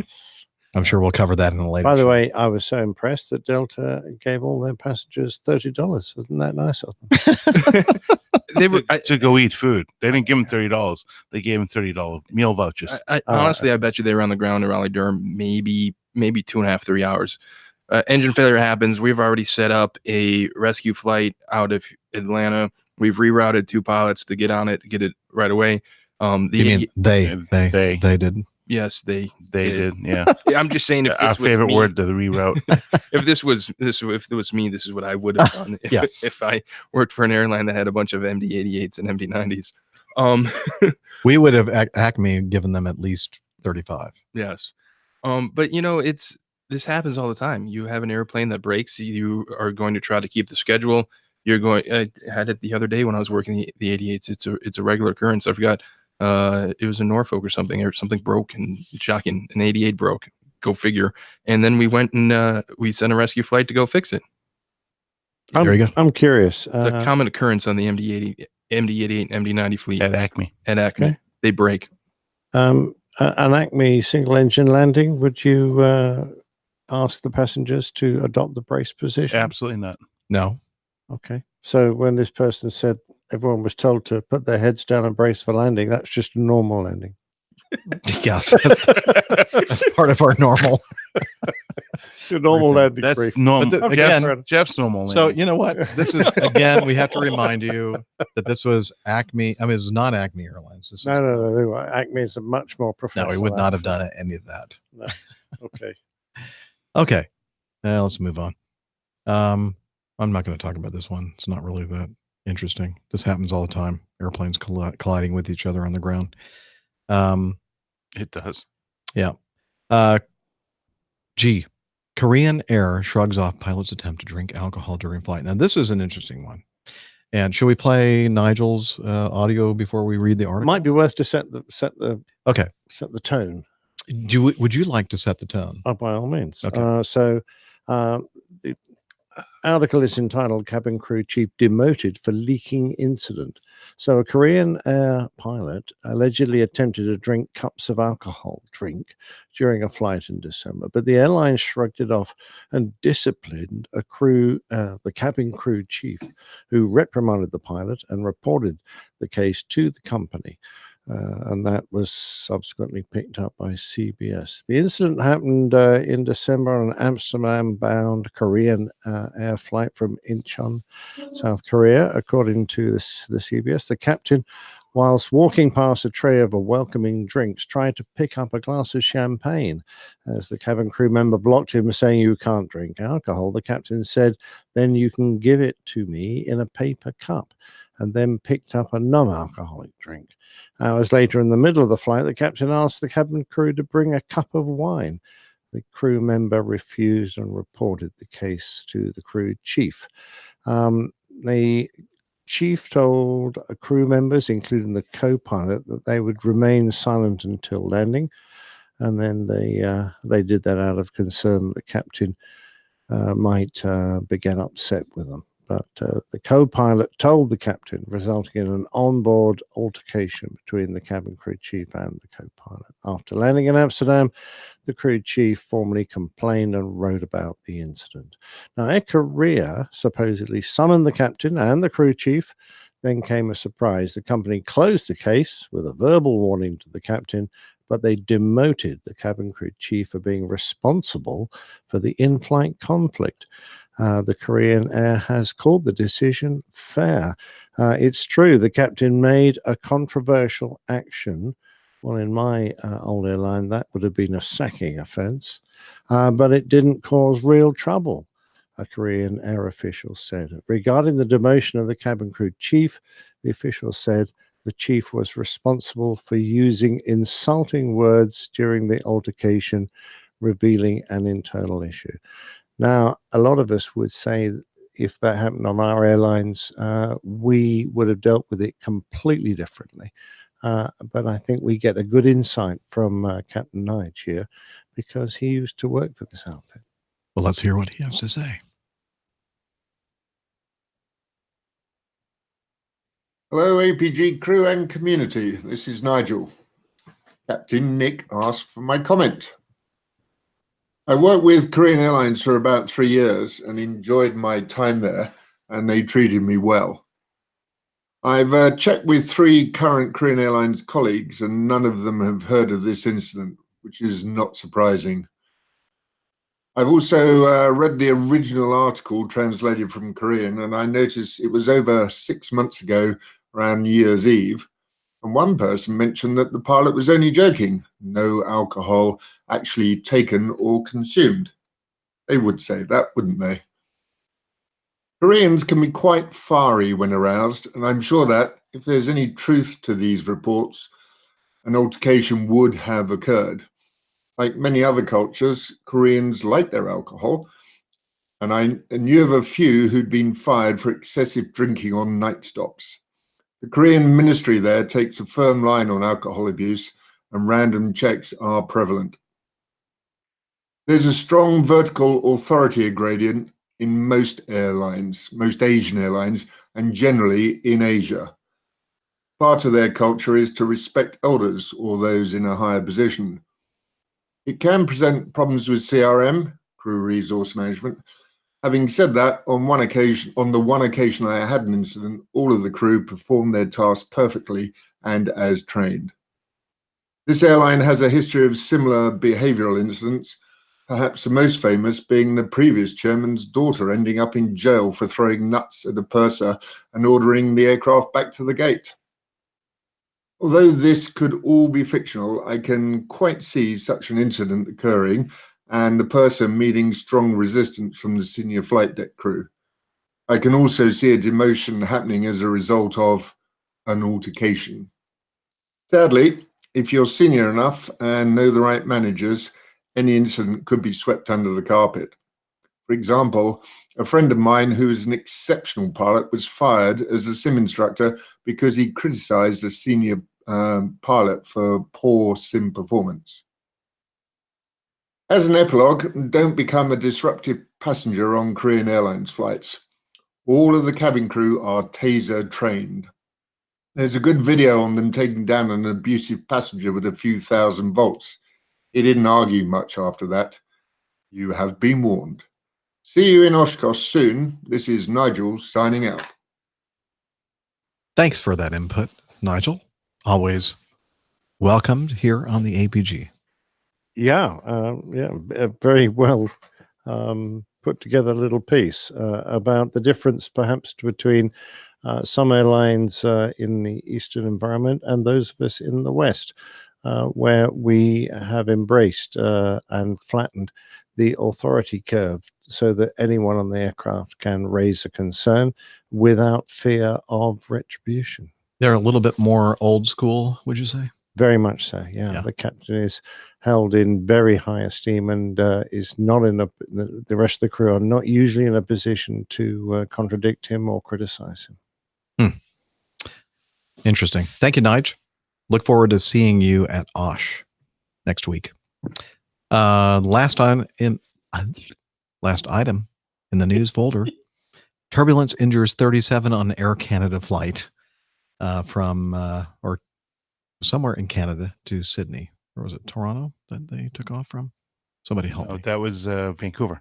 Vancouver. There we go. Thank you. At least 37 people were injured on board an Air Canada flight after the plane hit severe turbulence and had to make an emergency landing. The plane carrying 284 passengers and crew was traveling from Vancouver. There you go. Good one, Dana. And to Sydney, but was diverted to Hawaii. 30 people were taken to hospitals in Honolulu on Thursday. 9 had severe injuries. Air Canada said the Boeing 777-200 jet encountered sudden clear air turbulence 2 hours past Hawaii. Passengers reported the cabin being bloodied and dented from passengers hitting the ceiling of the aircraft. We all hit the roof and everything fell down, Jess Smith told local TV station KHON. People went flying. Alex McDonald from Brisbane told Canadian broadcaster CBC News that those on board were extremely shocked. Now, let me pose this question. How many of those people that were injured do you suppose were wearing seatbelts? 0. None. Interesting. And honestly, when I make my PA, I talk about this in flight and sometimes even on the ground if I'm expecting some turbulence, I always mention the fact that always keep your seatbelt fastened about you because I can never predict any unexpected turbulence. If I have the seatbelt sign off, you're free to move about the cabin, but always keep your seatbelt fastened as you're in your seat. Yep. And that's, I believe, an FAA requirement as well that we do that, or somebody says that. Now, will people listen to that and actually follow that advice? Nope. Some people will, but a lot of people won't. And that is the number one, the leading cause of injuries on airplanes, on flights worldwide, is the fact that we enter turbulence and people get injured because they weren't in their seats with their seatbelts on. That's how turbulence avoidance is measured in by airlines, is flight attendant injuries. The lower the flight attendant injury rate, the better an airline is at avoiding turbulence. It's kind of sad that that's how they measure turbulence avoidance, is the number of cabin staff that gets injured. And to be honest, I've encountered situations where certain cabin staff kind of sometimes feel like they're immune to the effects of turbulence, and because I've had situations where I've said, look, stop the service, take your seats, let me know when you're in your seat with your seatbelt on. And they tell me that they are, and then I find out later that they aren't. They're still walking around, doing cabin service and that kind of thing. And that kind of irritates me, because when I tell them to take their seats and make sure that their seatbelts are on, it may be that we don't encounter a situation where we have turbulence bad enough to throw them into the ceiling, but I'd rather be safe than sorry. Well, we're in the know. I mean, we are looking at what's outside the cockpit. We're talking to air traffic control. We hear other people reporting, and now we have the other technology of them on the flight deck with the flight weather viewer that we can kind of look in and get a peek as to what's going on. So when we say we want you to take your seats because it's not safe, you ought to listen to that. Now, in this case, we have to be fair to the people that were injured in this situation. Yeah, the seatbelt light was not on. No. And so that, begs the question, okay, well, so what happened here? Why did the pilot crew not know that they were about to enter an area where they could encounter this kind of turbulence? What do you think, Nick? Well, the forecasts are never 100% accurate. So they might be at a level that had previously proved to be benign. The forecast is usually very generalized. It doesn't specify very small areas. It might have been a little bit out of date. There may not have been any aircraft trailblazing ahead of them to tell them that they were going to encounter some problems. All of those can combine to hit unexpected. Not a lot of traffic out there in the Pacific Ocean. No, it's not like the Atlantic tracks. And a jet stream, don't forget, is actually a very thin layer of air. It might be reasonably wide and it can be incredibly long, but it can sometimes be only a few thousand feet thick. And the actual turbulent area, even smaller than that. So it's quite possible that aircraft moved above and below or even in the center of a jet stream without having a problem. But as this bloke encountered, he hit one of the turbulent edges, which was just sufficient to really spoil his day. And we should also mention the fact that the area of the world that they were traveling in, they're at night. And when you get close to the intertropical convergence zone, a lot of times you don't see lightning. You don't really see strong weather returns on your radar. But don't be fooled by what you're seeing, because it can sometimes be violent. Buildups don't give lightning at nighttime. Yeah. You got a towering cumulus in front of you. It's night. You're over the Pacific. It's not like there's a bunch of lights around to help illuminate any clouds. There's none. You don't have the lights on in front of you. All of a sudden you enter a cloud, and all of a sudden you're going up, you're going down, and you might have some static electricity and discharge on the windscreen.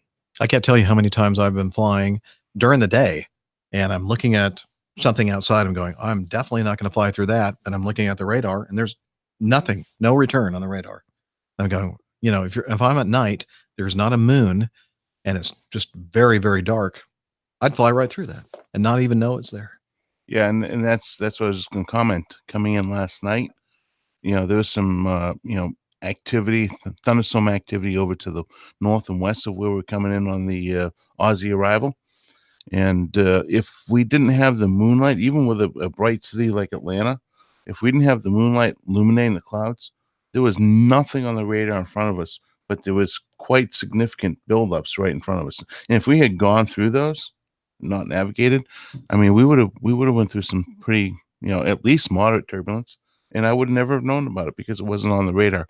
So fortunately, we had the moon helping us out last night.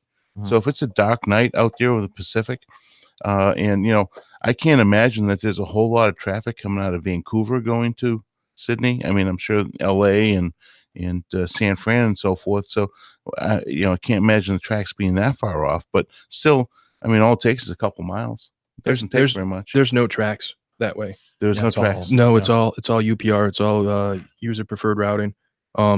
It's pretty much that way in all of the Pacific. There's published tracks, but you don't have to use them. The Oakland Oceanic is one of the greatest FERs in the world to flight planning, because they'll let you do anything that you really want. You can save your company a lot of money as a dispatcher, just tweaking 1 degree north, 1 degree south. You can beat the flight planning system very routinely in the Pacific, and you send your flight plan, and they're like, "Yep, sure, go ahead if you want to."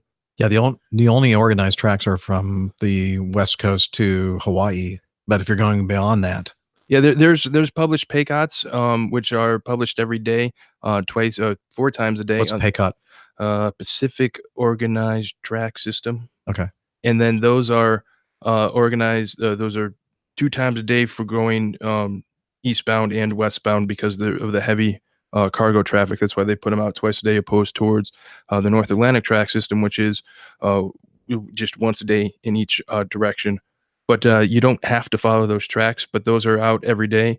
And then there's some tracks between Japan and Hawaii, and I believe there are some tracks in the South Pacific that also get put out. So the bottom line is what you're gathering from our conversation here, especially these flights that are in the middle of the night, but actually all the time.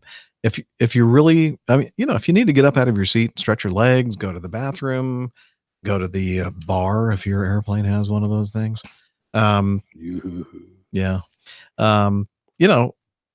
That's reasonable. But if you're not doing any of those things and you're sitting in your seat, just make sure you have your seatbelt on, because you don't want to be one of those thrown up against the ceiling and then back down into your seat and injured in a turbulence related incident. Well, still, if the seatbelt signs are on and you get up and start moving around, if you fly in the air, bounce off the ceiling, come down, land, and hurt me, I'm going to sue your something off. Your posterior. Yes, I really will. So your fan do it. You are forewarned.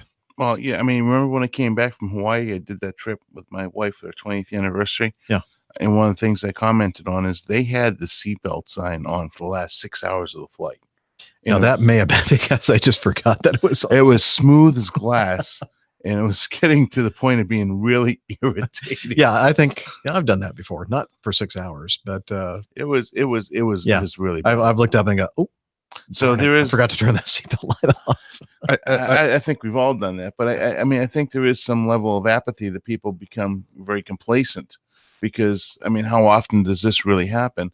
It's very infrequent.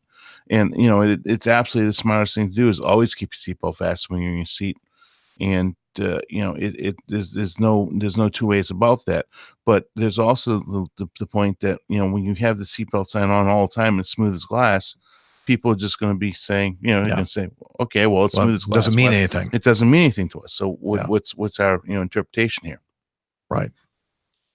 It's a human factor. Sometimes we screw things up and forget that we have the seatbelt light up. Off or on, whatever. Okay, that's it for the news. Now it's time for your feedback. Yay! Captain, incoming message. This one, first item in our feedback folder from Tom Harris. He sent us from some audio feedback. Hi PG crew, Tom Harris here, coming to you from underneath an uncharacteristically blue British sky. I hope you're all doing very well in your relative states of motion and activity. Dr. Steph going from one strenuous activity to another like Tigger on ice. We've got Captain Nick, who's trying to adjust to a much more laid-back and sedentary lifestyle. Captain Jeff, I feel, is probably looking on to Captain Nick at this stage with increasingly green eyes. And we have, of course, Captain Dana, somewhere in the middle. Now, you may remember me from such audio feedbacks as family support for pilots, coming out of the closet as a wannabe pilot. And in my last feedback, I think it was good skills. And in that, I think I said that I would hopefully be updating you of my progress in flight training and my mission to become a professional aviator. Now, I was given a voucher a couple of years ago, a gliding voucher. And I have to confess, for whatever reason, I decided to sit on it because the last couple of years have been pretty busy for me. And so I haven't had the time to commit to gliding. As Captain Nick will explain, it's not the kind of pastime where you turn up, do your bit, and disappear in time for lunch. It's a much more involved activity than that. So anyway, I've sat on this voucher for a while, and I eventually forced myself to go and use it. Been wanting to use it, just hadn't found the time. And I think we can blame the CFI at the local club, or my local club. I say it's local, it's about an hour and 20 minutes away from where I live. But I think we can blame the CFI there for what happened next. I arrived at the field first thing in the morning, and as is custom, helped set up, get the gliders ready, prepare the field, etc. A couple of people were on the flying list before me, and so when I eventually had a chat with the CFI who would be taking me up, he said, "Right, Tom, conditions aren't perfect for soaring, so the chances of getting a decent flight are fairly small, so we can do two things. We can either go for as long a flight as possible and scratch around and hope that we find something and stay out there for as long as possible, but it's unlikely, or we can do something slightly more exciting." So I had a little think about it, and I thought, yeah, why not? Let's do something exciting. So we line up on the field. The wing walker attaches the line. The command is given to take up slack, and then all out. And before you know it, you are hurtling down the field. You're at 60 knots before you can realise what's going on, and we're climbing like a jet fighter. Feels almost vertical. And then suddenly, click, and it all goes quiet, but just for a short time.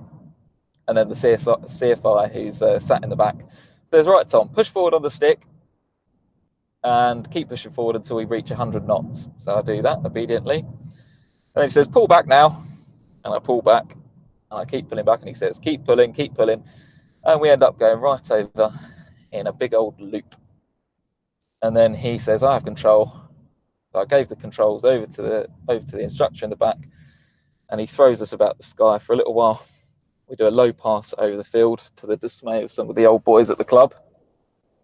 He swings us back into a very short final, and we come to an abrupt halt on the airfield. And I think from that point on, I had no hope. I was hooked. And so anyway, to cut a slightly long story short, I've now committed to a fixed price of solo.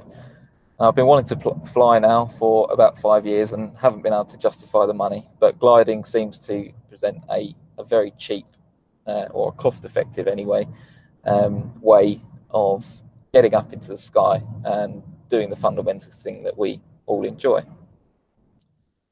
So I since have accrued around about 3.5 hours in gliders, and actually I've had a few conversations and done a bit of research, and have found that actually it's there's ways in the CAA world that we can credit gliding hours towards powered flight, getting your PPL, and potentially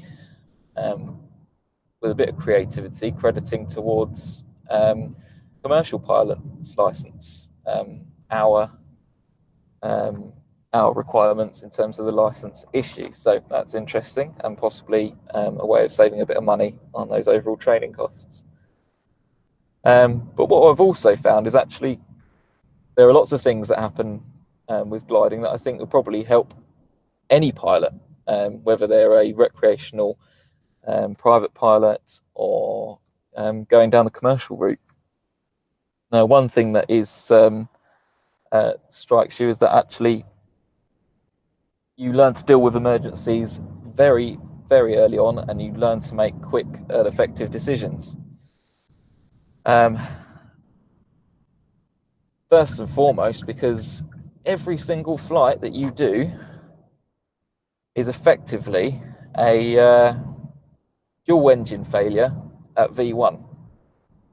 You're taking off knowing you haven't got an engine, and nothing is guaranteed until you've got away from the winch, and so you're immediately planning to return back to the field if you don't find some sort of lift, and you're constantly looking at your position. You have to maintain excellent situational awareness. You need to know the limitations of the glider and when your point of no return is, and hopefully get yourself back to the field long before that. So there's no time for dilly-dally. You do have to be on your toes all the time. And yeah, you are dealing with emergencies from the word go, really. An example of that is on my third flight, I think it was, we actually had, there was about 18 knots, 15 to 18 knots of almost a crosswind on the field. And we took a winch launch. And because of the way the glider weathercocked into the crosswind, the front tire of the glider actually burnt through the cable, which is like a composite material. So the momentum of the front wheel on the glider rotating actually acted as an angle grinder and cut through the cable. And we were about 300 feet at the time in a stiff crosswind. And so my first real emergency came on my third flight. Now, given I wasn't in control of the aircraft at that time, but it gives you a pretty good grounding for A, not having that startle factor. You try and anticipate everything, and B, for just dealing with emergencies and yeah, remaining calm. And as I say, I've now got about 3.5 hours and 14 launches under my belt, so not a great deal. But I do feel like my handling has come on incredibly well in that time. My coordination and basic manoeuvres, and we practice stalls and that kind of thing. So yeah, I think there's a lot going for gliding, and I'm going to try and promote that a little bit more, I think, to those that are looking to get a career in aviation or otherwise. I think it builds some excellent skills. And I hope, Captain Nick, that you enjoy your time gliding when you eventually get into it, because I know that you said you're looking to take that up again after quite a decent length of time away from the field. So yeah, I think you'll thoroughly enjoy getting back into that scene. I certainly am. I have a quick question for you guys. You recently discussed, I can't remember exactly what context it was in, but something to do with if you have a burst tyre on takeoff, and you were discussing sort of how you would act in that situation. Do you turn back to the field, or do you kind of think, well, the tyre burst, the gear's away, we might as well carry on to our destination? There was a conversation around that kind of theme anyway. And the first thing that I thought was, well, actually, if you have a burst tyre, you have potentially damaged gear and fragments of tyre in that wheel well. And the first thing that came to my mind was what happens when you get to your destination and you lower the gear, and you happen to be over a city, and you've got potentially a couple of 100 kilograms of tyre sitting there in the wheel well, essentially like a bomb, waiting to fall on any unsuspecting pedestrians, cars, whatever you might have underneath. So would you take that into consideration when dealing with that kind of emergency? It wasn't sort of brought up at the time, but that was something that struck me as quite a prevalent factor, something to consider. And would there be a procedure to try and lower the gear over farmland or water or whatever open space might be available to reduce that risk? And actually, this has become an apparent risk in the last couple of days over here in the UK, and you may well cover it in an upcoming episode of APG. But a stowaway recently fell into someone's garden in London. They had crawled into the wheel well of an aircraft, I think somewhere in Africa, I believe it was. Obviously, I'd imagine they were overcome with the effects of hypoxia before anything. But this person, when they lowered the gear on the approach into Heathrow, fell out of the wheel well and supposedly landed not more than 3 or 4 feet away from someone who was sat sunbathing in their garden. So it does seem to be a concern, particularly over populated areas, whether that's stowaways or fragmented bits of tyre or damaged gear. Anyway, it'd be great to get your thoughts on that. I will stop there, but yeah, wishing you all well and clear skies, tailwinds, and all that jazz. Cheers. You're on. Yeah. Okay, Tom. Thanks very much indeed for your feedback, and an interesting question there at the end. So, if we've had an tire failure on the takeoff and we've retracted the gear, what are we going to do when we lower it at the other end? Well, it's not actually very common for loose bits of the tire that have survived a burst and then you've taken off and then you've brought it all up to then fall off inside the wheel well. So when you put the gear back down again, because of all the metal that is part of the makeup of the tire, you're not expecting big hunks of it to fall off.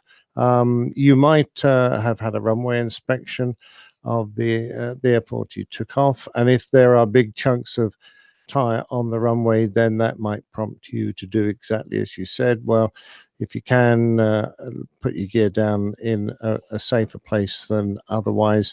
But quite honestly, sometimes that's not in your remit to choose when that happens, because you're in an air traffic pattern. And, you have to put the gear down reasonably close to an airport. You can't drag the aircraft around for a very long time with the gear down. Your fuel consumption is extremely high, and it rather reduces your options about where you're going to go and what you're going to do. So it would enter a good captain's mind, I would say, but it's not a major concern. After all, tires are generally designed to deflate, not to burst and throw bits everywhere. So I shouldn't be too worried about that. Yeah, we covered the poor chap that the stowaway that died and fell out on the last show, in fact. When it comes to your gliding story, yeah, lovely to hear that you're enjoying your gliding. Still a long way to go before you have built up a significant number of launches and hours, but you seem to be getting your teeth into it. So congratulations there. But I think we don't have a huge show, and I know you're hoping to get the APG show up to 4 hours, but we're doing our best to avoid that. So if you might keep your feedback down to a reasonable level next time, I think that would help us keep it to the 3-hour mark. I can see you're trying to push us in the opposite direction, but we do appreciate it all the same. Ouch. He did mention that in his email, that he was pushing to make this a 4-hour show. Yes, yes, exactly. What are you talking about? Quoting, no, because we do have a lot of feedback to try and fit in. But lovely to hear that you enjoyed the aerobatics and that you're enjoying your gliding. And whilst I might just say, if we lose 2 engines at V1, we're probably not going to get airborne, because that's the number of engines we have, and we're still on the ground at that point. So unless you're in a 340. Unless you're in a 340 or Yeah. 747. But quite honestly, if I lose 2 engines and a 340 at V1, I ain't going to try and carry on. I'm going to stop. Probably not a good thing to try. No, but yeah, love to hear a little bit more from you in the future when you have progressed a bit more in your flying career. Thanks very much. Yes, thanks, Tom, for your feedback. Moving on to item number 2 from JJ Pittsburgh. Greetings, APG crew. What's going on? It's JJ Pittsburgh. I'm currently watching the movie that Airplane was based off of. Airplane was a direct parody of a movie from 1957 called 0 Hour. And it's kind of interesting because I just recently found out this fact. So I'm watching the movie, and it's actually line by line the same dialogue for the most part, without, of course, the drama. So there's no like one-liners and that type of stuff. But most of the dialogue is word for word what Airplane has, and they just added their own jokes. But I was just sending this feedback to find out if you guys had any more aviation films to recommend, because the internet is a sea of junk sometimes. So if I Google aviation films, there's just a bunch of different things, and I don't want to waste my time watching something that isn't interesting. So I thought, why not go to the experts and get an opinion on which ones I should check out with whatever free time I have, which is, I guess, nowadays limited. But so anyway, that's it. I'm hoping to get to Oshkosh. It's up in the air due to vacation time from work and cost. So we shall see. If not, I'll definitely meet up with you guys soon. Peace and love. Peace and love. I love that. Top Gun. That's what I was going to say. I hear there's a movie back in the 80s with F-14s and called Top Gun. But, I have not seen, I know Steph has. She's all playing. Have you seen that 0 Hour? The one that was that Airplane, the movie, was based upon? I have not. I didn't know it was based on. Yes. I thought, for the longest time, I thought it was based on all those airplane or airport movies, like Airport 70 something or other. Yeah. But apparently 0 Hour is the one that it's actually based upon. And I need to figure out how to rent that and watch that. Probably be pretty amusing. JJ, wish that you could or hope you can make it to Oshkosh. Love to see you there. If not, as you said, I'm sure we'll see you somewhere out there in the world. Another one is very fictional, though. Flight. Yeah, Flight was very fictional. Very fictional. What's a very fictional story? It's incredibly not very fictional. It's let's see, Air America. I like that. That was a good movie. That was based on early entry into the Vietnam War, and there's some really good short flying scenes into too. that. Yeah. I I loved the way he had his airplane blessed. Sully. Hey, I bless my airplane every time I do a walk around. Bless you. Thank you. Excuse me. Something that's really abstract is The Aviator. Yeah, that was a good movie. Yeah, it was. It was some yeah. Oh, the one with DiCaprio. I'm sorry. My personal Leonardo is about DiCaprio. DiCaprio. Yeah, that was a very good movie. I remember that. Howard Hughes. 2004. Yeah. Howard Hughes. That was a very good movie.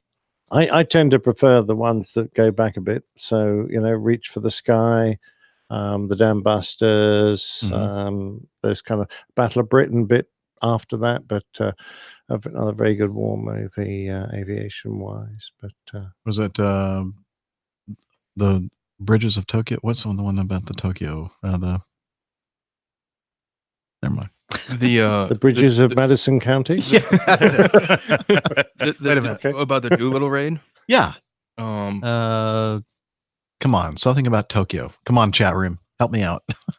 Oh, if Mike is Thank there. you. 30 seconds over Tokyo. Is that it? 12 O'Clock High was a great movie, Mike, because it was compulsory watching for us in officer training, because how well it portrayed the strains upon us, the senior officers in charge of the bomber groups in the UK. So much strain. Oh, yes. 30 seconds over Tokyo. And then- Tora. That was another good one. Dive bomber. In the What? nonfiction world, there's Living in the Age of Airplanes was very good. And 1-6 Right, which is about Van Nuys Airport. That's by Brian J. Twilliger, who produced both of those movies. Living in the Age of Airplanes is absolutely amazing. Bridges of Tokyo Re, maybe? That sounds... Another more abstract one. It's War Base is the Bat 21 about the pusher puller. What's it? That Cessna? What was that? That Cessna?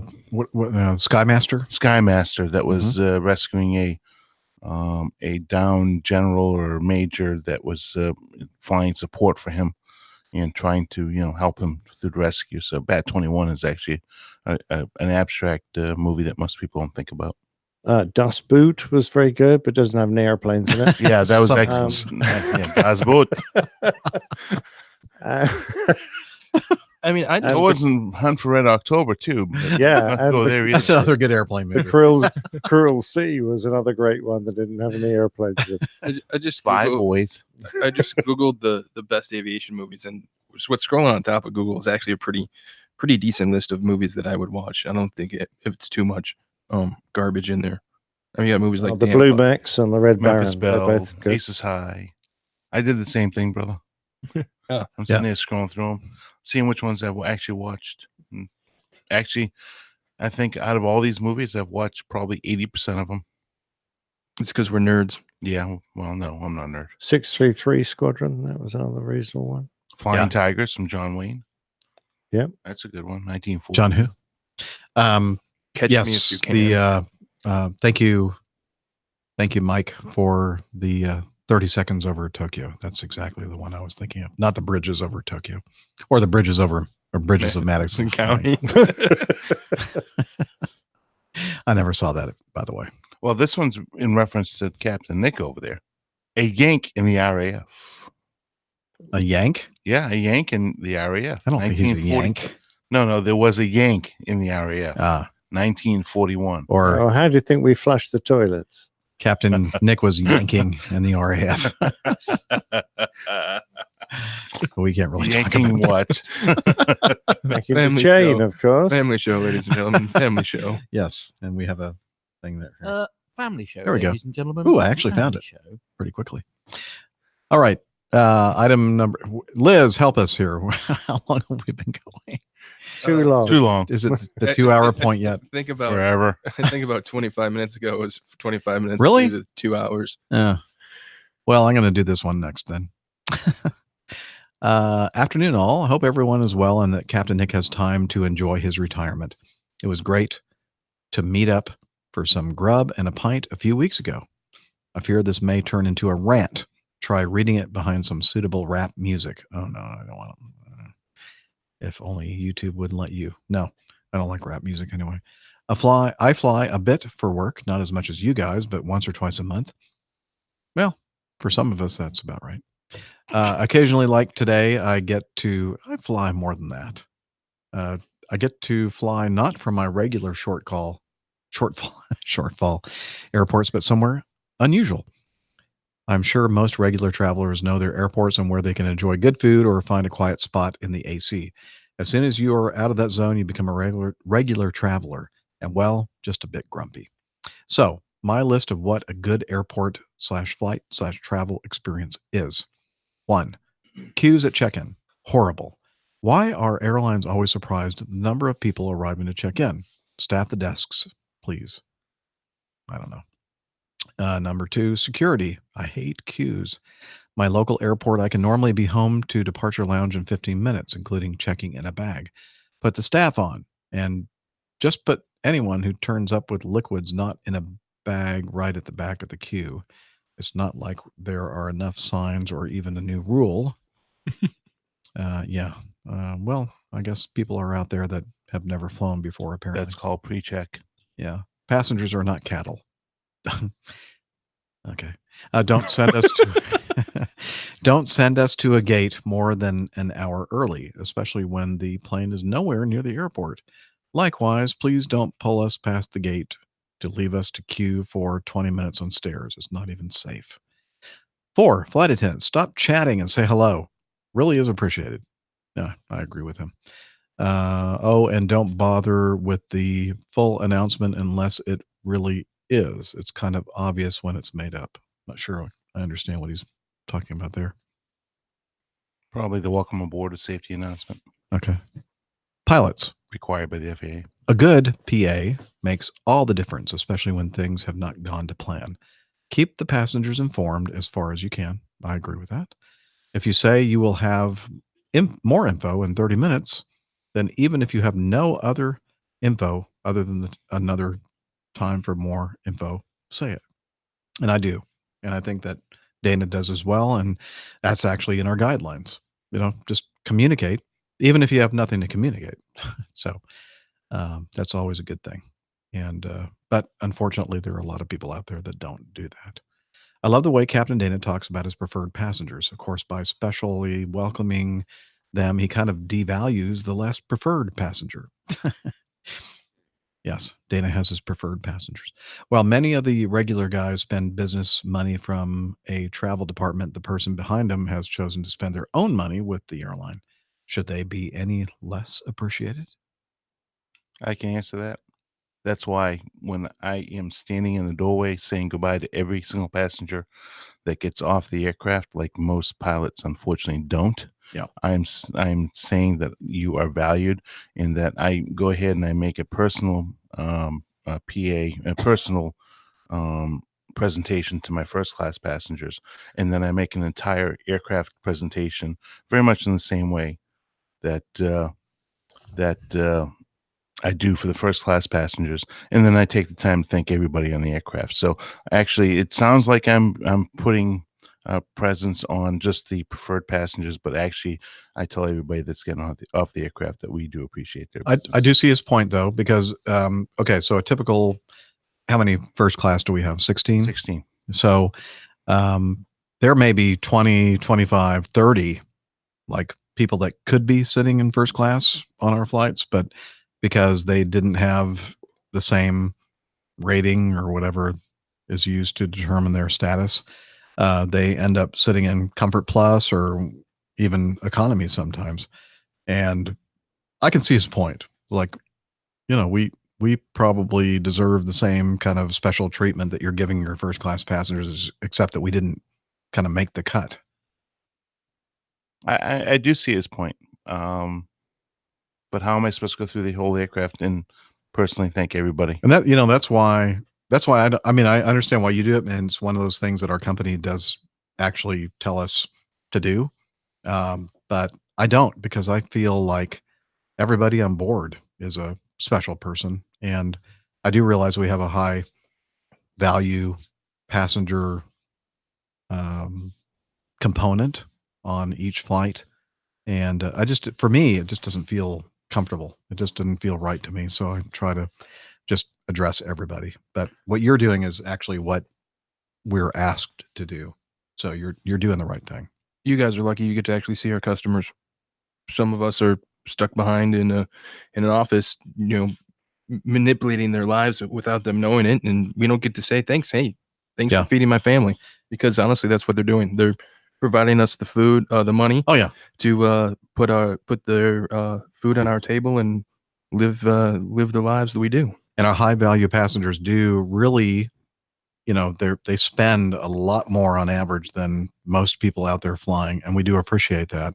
And Dana is so correct when he says that, regardless of where you're sitting on the airplane and how many times you've flown on our airline, you're still an important person, and that should be the reason why I spend the extra 5 or 10 minutes to say goodbye to everybody. And I know that we've had this discussion, Dana, that it irks us because not only should we be saying goodbye to everybody on the flight, unless there's some reason why we need to go like right away, like a very short connection or whatever.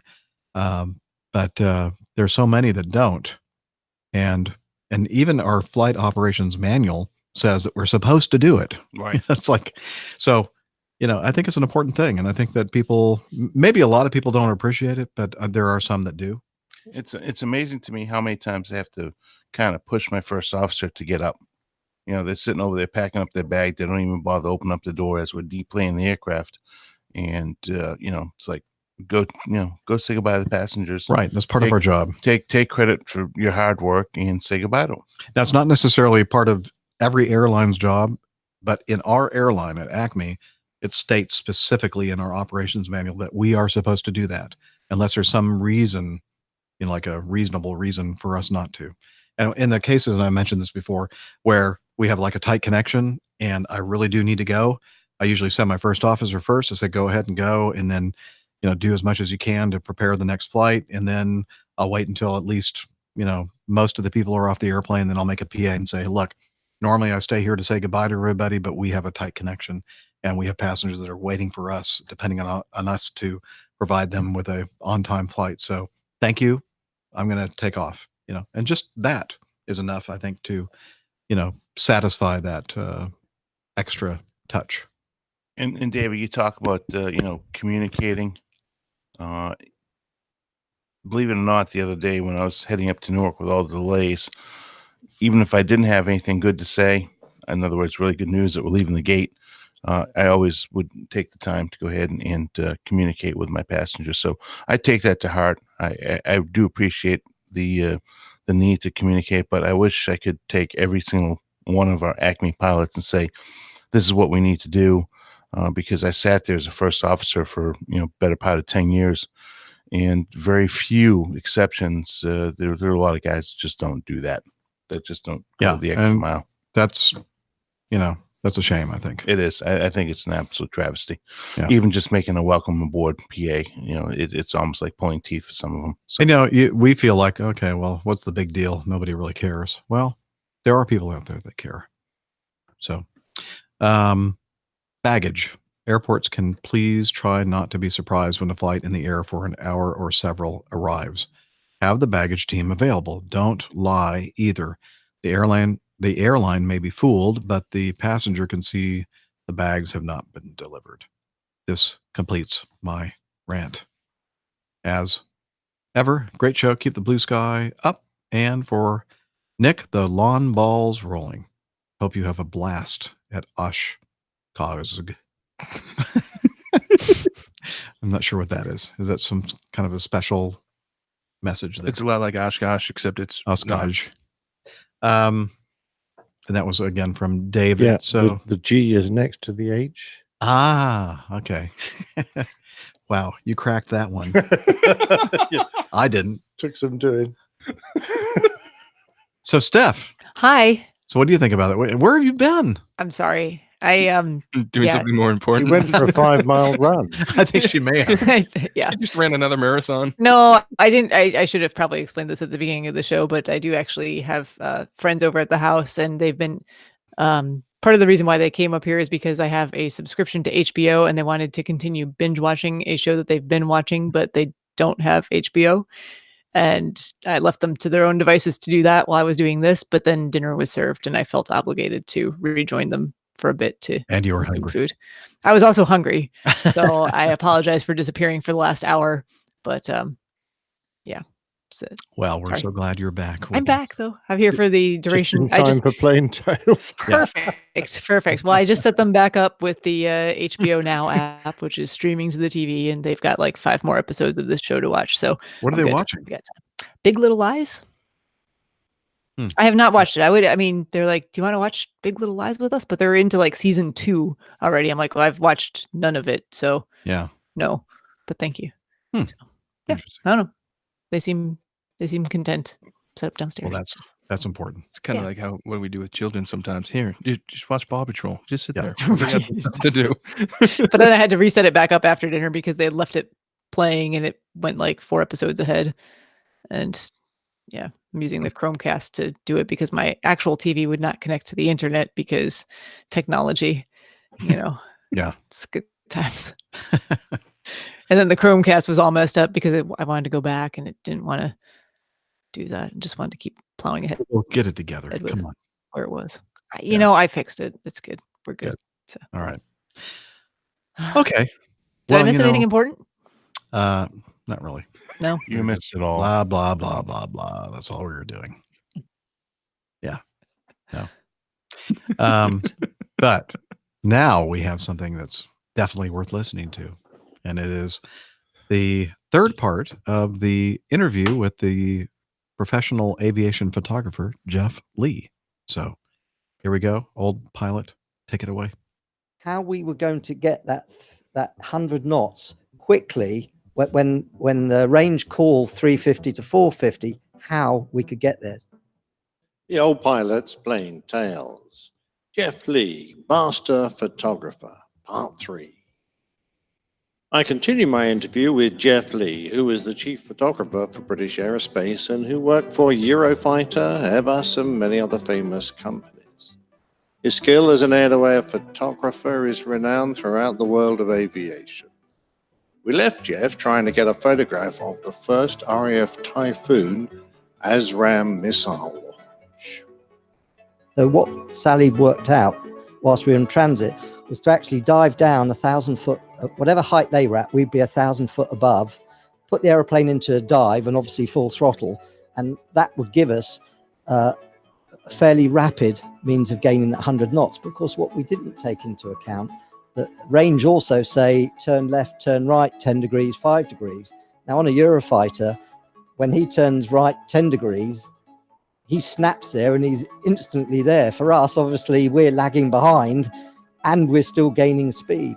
And we actually, when the pilot calls firing now, we were just in the right place.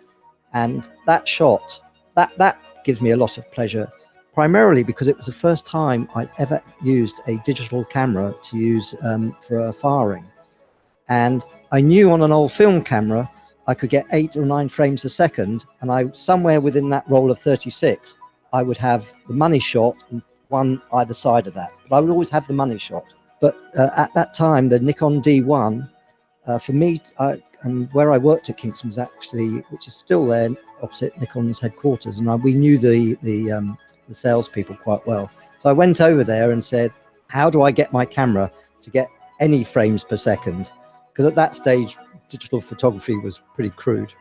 I had to turn off all the automatics, and instead of using the full frame at that time, the FX, I had to then use the DX. So to get more megapixels, I had to use a smaller frame. And I turned off all the automatics, manually focused, manually hit. I'd already sorted that out anyway. And then obviously pressed the shutter, and I could get to about 5 to 6 frames a second, but I got the shots. And I actually, when I give talks today, I put up on the screen, again, my second missile firing was I shot on film, and then I show the shot on digital. And the quality, you can see, not the flames, but the afterburn from the missile, and you can see all the rings. It is incredible. And that picture, and I think the actual megapixel area was maybe 5 or 6 megapixels. And that picture has, we've blown it up to 40 meters by 20 meters. Good Lord. And the quality is outstanding. That's remarkable. Are there any pictures where you actually go, well, this was an award-winning picture, but it was actually pretty easy to take, quite honestly? It's probably not for me to say. Yeah, I think I might have 1 or 2 in my my library. But I'll tell you another little true story. It's not necessarily about military airplanes. When Concorde was going into retirement, I was asked by Airbus and BA Systems to organize 2 helicopters, but one of the helicopters to have like the aerial platform in it, which like you see on the Sky or the ITN helicopters, and they've got the big police gimbal at the front. So I was asked, could I, order 2 of those? I went for a meeting to Filton, both the last. When they were going to bring in the last Concorde into Filton, those 2 pilots actually I met. We jumped into a helicopter. We actually covered the route as I was the main photographer, and we were working out the shot of Concorde over Clifton Bridge. So I took a digital camera. We worked out heights. We turning points. That's the shot. I worked out what lens, where the helicopter was, and on the day. I went with, I think it was Sky News I was with. They had got the contract, but they were going to pool it to BBC and ITV. But their cameraman was the guy that was going to operate it. And there was a second helicopter, of which I met a local young BBC photographer, whatever the local newspaper is in Bristol. Never been in a helicopter before, never been in never done an air-to-air before. He had been sent to cover this Concorde flight, and there was another news cameraman in the second helicopter. So we were the prime helicopter to do shots of Concorde over the factory, and then we had to position ourselves to get the shot over the bridge. So there we were, lined up. We saw Concorde come into view, and believe it or not, he turned a second early. And my shots are not over the bridge, they're over the houses, the river, and no bridge. And the cameraman, because we were slightly, he turned early, he didn't get it either. So this young lad who's never done anything in his life before, he got the winning photograph, and I've got to admit, it's absolutely brilliant. But this guy has won awards for that. But essentially, you know, I should have got an award for setting the whole thing up. Yeah, that's right. But I didn't get the photograph. Oh, yeah. As you say, the money shot. I love it. Now, you're an independent freelance photographer now. Plane Focus is your company. You obviously still do a lot of aviation jobs. Can you list all the aircraft you've photographed over the years? Yeah, essentially, I've got to admit, most of them are military. But in recent years, I've been still using old ex-military airplanes to photograph civil airliners. But yes, for example, if you look at the Royal Air Force airplanes that I've photographed, we'll start right at the beginning. So Nat, Hunter, Hawk, Jaguar, Buccaneer, Phantom, Harrier, Eurofighter, Tucano, Bulldog, Whirlwind, Sea King, Wessex, and I've flown in most of those as well from Valley. So yeah, and then I've been on modern day helicopters, Merlins, Chinooks, Apaches. So yes, I've been, and obviously transport aeroplanes, lots of flights in Hercules out the back, photographing aeroplanes. So yes, a whole range, and then airliners. I've done quite a bit with British Airways over the years. I was very fortunate. I was asked by British Airways to photograph they painted up a dove paint scheme on their Airbuses, a yellow Tracy Emin design. And I went out as soon as it came out the paint shop. Again, we met up over Kent, and I actually did the air-to-airs on that. When they got their first 787 during its training flights, again, everything was totally briefed and everything. And they also wanted a shot because part of its flight was going over near Derby. They wanted a shot of the Rolls-Royce Spitfire flown by Phil O'Dell in formation with the 787 over Derby and also the Rolls-Royce factory. So again, I was commissioned to do that for them. Fabulous. Talking of the Spitfire, do you do many Warbird style pictures? Again, I've got another story for you.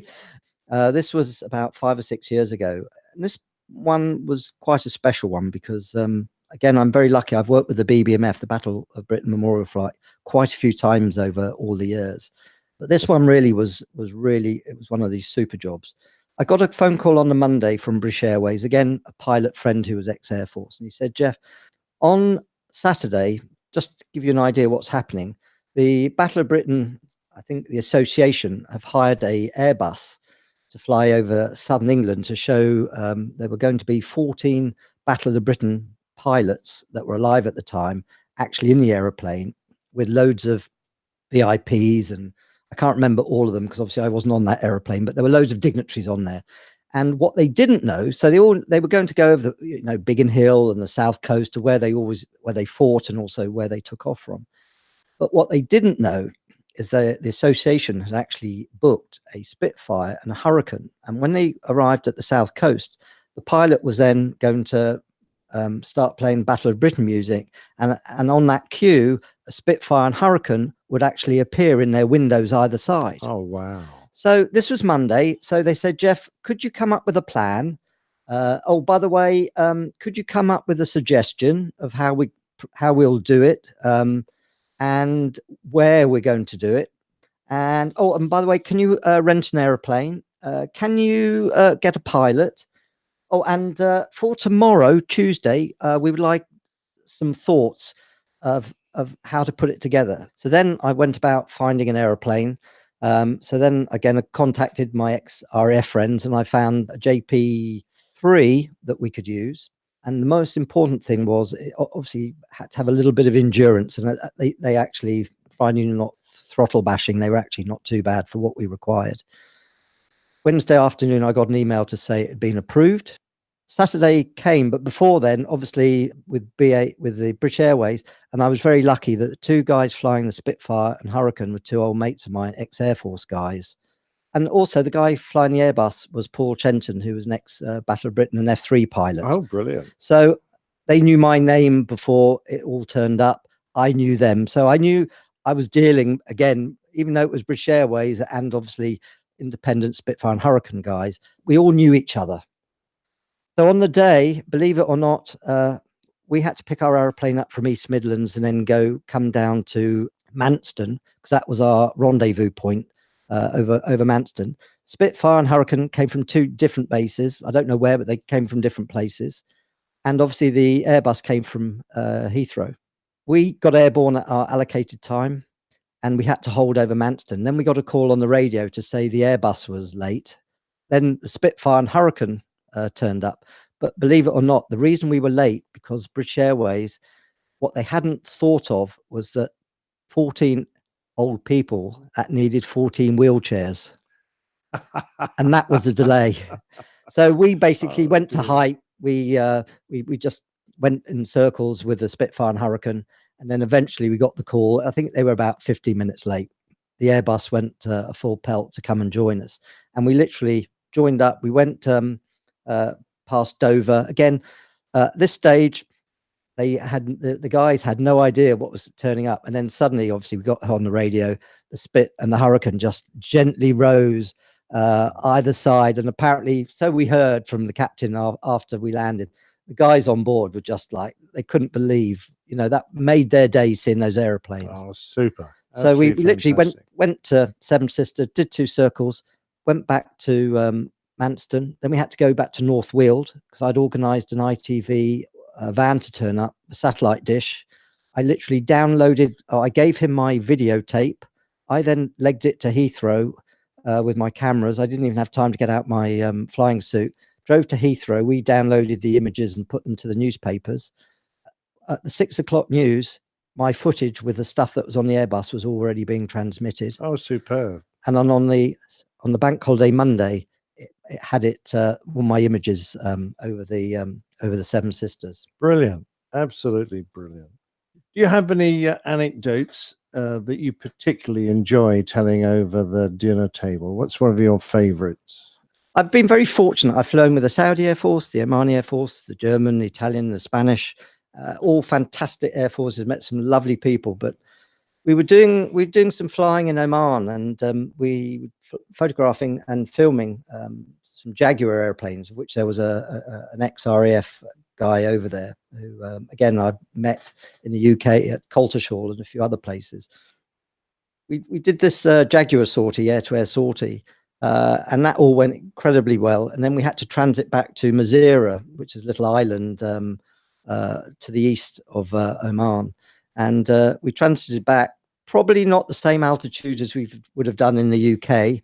And we got back to Mazira to find out that the sea fog had occupied the island. And again, I'd experienced that at RAF Valley with Nick. So I suppose I sort of knew what might be coming up. And I also had been looking at the fuel gauge to realize that we probably weren't in a good place if we couldn't land. So we approached the main runway. And as I kept looking left and right out of our little aeroplane, I still couldn't see any ground or concrete. And eventually we had to abort landing because we just couldn't see the runway. And then went round again. And my pilot was 100% confident that we would make it this time. And as we came down to decision height, we literally just saw the black and white piano keys at the end of the runway. So he literally slammed the aeroplane down, and relief to my eyes because we were very, very short on fuel. Wow. Wow. Now, photography served you wonderfully as a career, Jeff. How's it changed over the years? It's changed an awful lot, primarily with the equipment, going from film to digital. The other side of the coin is, in the old days, either we would process our films ourselves, produce contact sheets, give them to the customer, and then they would decide what prints, or we would decide prints, then we order the prints, then it would come back. Whereas today, I take my images and debriefing a sortie. That's probably the first thing that you encounter. So as soon as we land, get all our kit off, our flying kit, then we sit down, we debrief, and I'll get my laptop out, put the CF card in, and I won't go through every picture, but I'll just pick 1 or 2 pictures, and I can put them either on the laptop screen, or we'll put them on a screen. I can just say, right, this is, position number 1, line abreast stepped up, or echelon stepped down, or whatever. I can show them an image. We can learn. I can learn from them, and again, they can learn from themselves. So debriefing's better. People no longer want prints. Everything now is electronic. So I'll send them a CD, a USB stick, or I'll WeTransfer. Whatever they want now, they can have it almost instantaneous. Absolutely. But hasn't it turned almost every enthusiast into a potential aviation photographer? Yeah, and I'm not going to get bitter about it. It is what it is. And I first experienced it in Italy about 10 years ago. I was doing a job for Eurofighter, and it was Michael Schumacher was driving for Ferrari, and our Italian test pilot, what they wanted to show over 3 ranges or distances, whether the Eurofighter could win, or whether the Ferrari would win. It was that year's Formula 1 car, and it was Schumi actually driving it. Brilliant. And it was one of our test pilots that was flying the Eurofighter. The bottom line is, once that Eurojet engine lights up, the medium to short distance, the Eurofighter was always going to win. So where I first started to notice it is that at the end of it, we wanted some photographs of test pilot, Schumacher behind his car with Eurofighter behind that. And there was an awful lot of press there, primarily Italian, but there were a few other Europeans, obviously us there. And then there was all the security. And we were trying to get these shots. And this was where I first noticed the mobile phone and iPad started.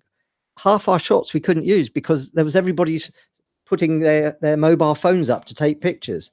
And they were for themselves. We were doing it for the world's press. That's when I first started to really realize that digital photography, yes, it's great, but actually mobile phones can be a real nuisance when you're, trying to do something professionally. Brilliant. It's been fabulous talking to you. Have you got any final thoughts? All I can say is I've been in this business for a long time. I'm probably coming to the end of my active air-to-air career, but it's been a fascinating career, and I'm proud of what I've achieved and what I've done.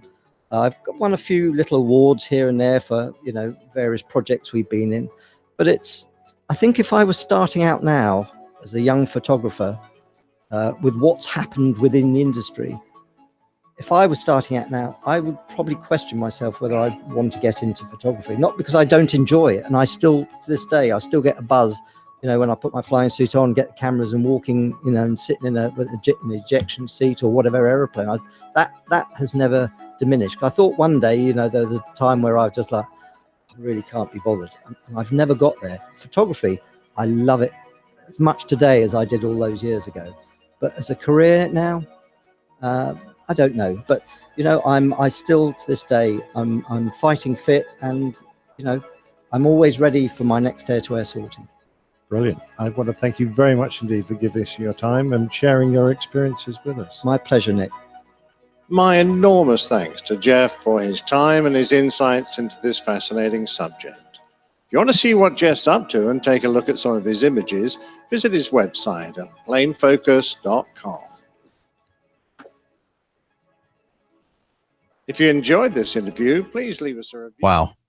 That was amazing. The 3-part interview that you did with him, Jeff. Was it Lee? Jeff Lee, yeah. Lovely guy, an enormous amount of skill in his field, and a great insight into, how he has progressed. He's seen it all, really, from a photographer's point of view. we as airline pilots, we start off on something basic and move up to something grand. He started off, on the old wet film days, cameras weren't really designed to be taken into the air, and he's moved all the way up into the full digital stuff. And now he can control multi-camera images, set up formations, do all the complicated stuff that he has taken a lifetime to learn. And he's a lovely bloke and has produced some great images. Yeah. I'm still very jealous of his job. Yeah. Oh yeah, I think. He's flown in most of the Royal Air Force Right? advanced jets. Quite honestly, he's got about 400 hours in a Hawk. I know. He's had a ball apart from anything else. So I'll bet if something happened to a pilot that he would know how to fly the airplane and get it down. I think there's a good chance, yes, and he'd probably be able to take some pictures of it while he was doing it. Probably at the same time. I loved it hearing the and not in portrait mode. No, of course, with the Hasselblad, you don't have to worry about it. You can hold it any square. which way you want, and it's going to be the same, right? Square. Yeah, exactly. He said that was very handy at times. Yeah. That is very cool. I had a chance I've been listening to the series. It's a great series of interviews. It's the first time I've actually been listening to it where I haven't been driving the car, but actually gone to his website and looked at the gallery. And sitting here, Nick showed us some photos that'll be in the show notes. It's just absolutely amazing photography. Just the fact that, that's not Photoshop. That's his actual pictures that he's taken. It's just a great artist. Yeah, thanks. So many nowadays you see people putting up images that are sort of tweaked off Microsoft Flight Sim, or they're photoshopped or whatever, or heavily processed to make them look more dramatic than they are. But he didn't need to do that. No. All right. Great. Thank you, Nick, for those great interviews. Next week, back to Death and Destruction. Oh. Woohoo. Yay. Perfect. When you've had a break. Yeah. Thanks for the uplifting interviews. Yeah. for a We need change. those every once in a while. A little break up the Absolutely. sadness. We're going to skip to item 6. Jen Knight from Rudy's Barbershop in West Hollywood, California. She says, aviation enthusiast here. I live in Los Angeles. And of course, when the earthquakes happened late last week, my first thought was, what would happen to a plane taking off the exact moment the earthquake struck? I assume it would probably be pretty catastrophic, especially with a full tank of gas. What is your take on this? And landing, I guess, would probably be less impactful than takeoff, but still could be pretty bad. Are there instruments that alert ATC of an upcoming earthquake? Thanks for your time and all of your podcasting, Jen. Oh, Nick, do you have an opinion about this? Well, I did depart from Tokyo just only a few minutes before the major earthquake they had in, I think it was 2011, the one that created the huge tsunami that nearly destroyed one of their nuclear power stations. So we were close to it, and I thought a lot about it on the way home because as we were climbing out, we heard the news from the company, and they asked us to turn off the update to our news channel so that the passengers on board wouldn't receive updates. This was before they had internet and they were able to message and that sort of thing. And all they wanted to do by not wiring the passengers, because they had no real information about what areas had been affected and who had been affected, and there's no way we could land back in Japan. They didn't want the passengers to sit for that whole long journey wondering what would have happened possibly to those they'd left behind. We only advised them actually as we were taxiing into Heathrow, and by that time a huge team had been assembled to speak to them all, and we had Japanese translators. We had dozens of phones so that they could try and call home, although the communication lines were still almost impossible. But we made a big effort to do that. But on the way home, I was trying to think about what would have happened. And I think so long as the runway surface remained intact, I don't think you'd probably notice, because we're driving a couple of 100 tons tricycle down a big piece of tarmac, And that tarmac, whilst it looks pretty flat, when you're doing a couple 100 miles an hour, even a very small bump will jolt the airplane considerably. And we do take off from runways that are very rough. And the whole point about having the oleos in the undercarriage legs is to absorb all those bumps and impacts. Well, if the ground were moving and the runway were flat, then it would feel exactly the same. It would just feel like you're getting airborne, I think, from a rough old runway. Yeah, I don't think you would even notice, and probably the same on landing, so long as you didn't end up with a huge step in the runway, a fissure or something that would actually physically damage the gear. There was actually some audio, I think, from how long ago was it? There was an earthquake in Alaska near Anchorage that significantly affected the area and around the airport. And right as the earthquake was occurring, the ATC audio is interesting because they essentially closed the airport because they had to get out of the tower for structural. So that is the place where you're going to feel it. In fact, Brandon, an air traffic controller in our chat room, says, yeah, it's kind of an interesting situation when you're in an air traffic control tower when you're experiencing an earthquake. My experience with spending a lot of time living and growing up in California and witnessing and living through earthquakes, if you're on like the freeway or you're driving, usually you don't even know it because you're rolling and you're moving. There's and other movement occurring. So you don't really even know until all of a sudden you start hearing the news reports. But if you're in a fixed situation, if you're in one time I was in a shopping mall in the basement, and all of a sudden I thought I was going to collapse. I was kind of like, what is going on? I thought that something was wrong with me because my knees were buckling and I almost fell down.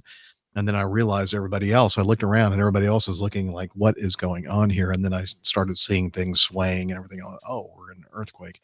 But if you're in a car or some kind of a moving vehicle or on a runway in an airplane, likely, unless, as Captain Nick mentioned, there's a fissure or crack or something that is going to cause you a lot of pain, you're not going to notice, most likely. As long as you're not going to drive straight into a big gap that's opened in the runway, you're probably okay. Or either on takeoff or landing. Northern California, where the freeway system, where you get that's not good. Yeah, it's the Northridge earthquake in Right. San Francisco. You know what? Growing up in the Northeast, I spent a lot of time on bridges, and it was always amazing to me that once the vehicle came to a stop. And one of the first times I remember this is when I was on the Tobin Bridge, which is a very long span of a bridge. And when you're driving across the bridge, you never feel the motion of the bridge. But as soon as you stop. You can feel the motion. And even on smaller bridges in local areas, when you come to a complete stop, if it's a windy day, there's a lot of traffic come across it, you can feel that. So if it's inertia. So if you're going along as you guys have both mentioned, if you're going along at a speed, the suspension system in the airplane, the suspension system in the car is going to absorb it. But once you come to a stop, then you're going to feel. I mean, even if we're sitting it's a perfect example when you're sitting at the gate on the airplane, it's really windy outside. You can feel the aircraft buffering. Okay. In the wind. As soon as we start taxiing the airplane, you don't feel it at all. Right. It's not until we come airborne actually with a gusty day that we actually start feeling the wind. So, that would be the same type of scenario, I think, with the ground shaking below us as we're moving. Brad says in our tower, the loudest part is all of the big glass panels shaking. And of course, because he's in Southern California and their towers have indoor pools, that's usually another clue when the water is sloshing out when of the water's sloshing in their indoor pools. It's California and they have a lot of control from inside hot tubs, don't they? Yes. They have microphones on the hot tubs. Got to stay relaxed. It's a very stressful job. Right. Just kidding.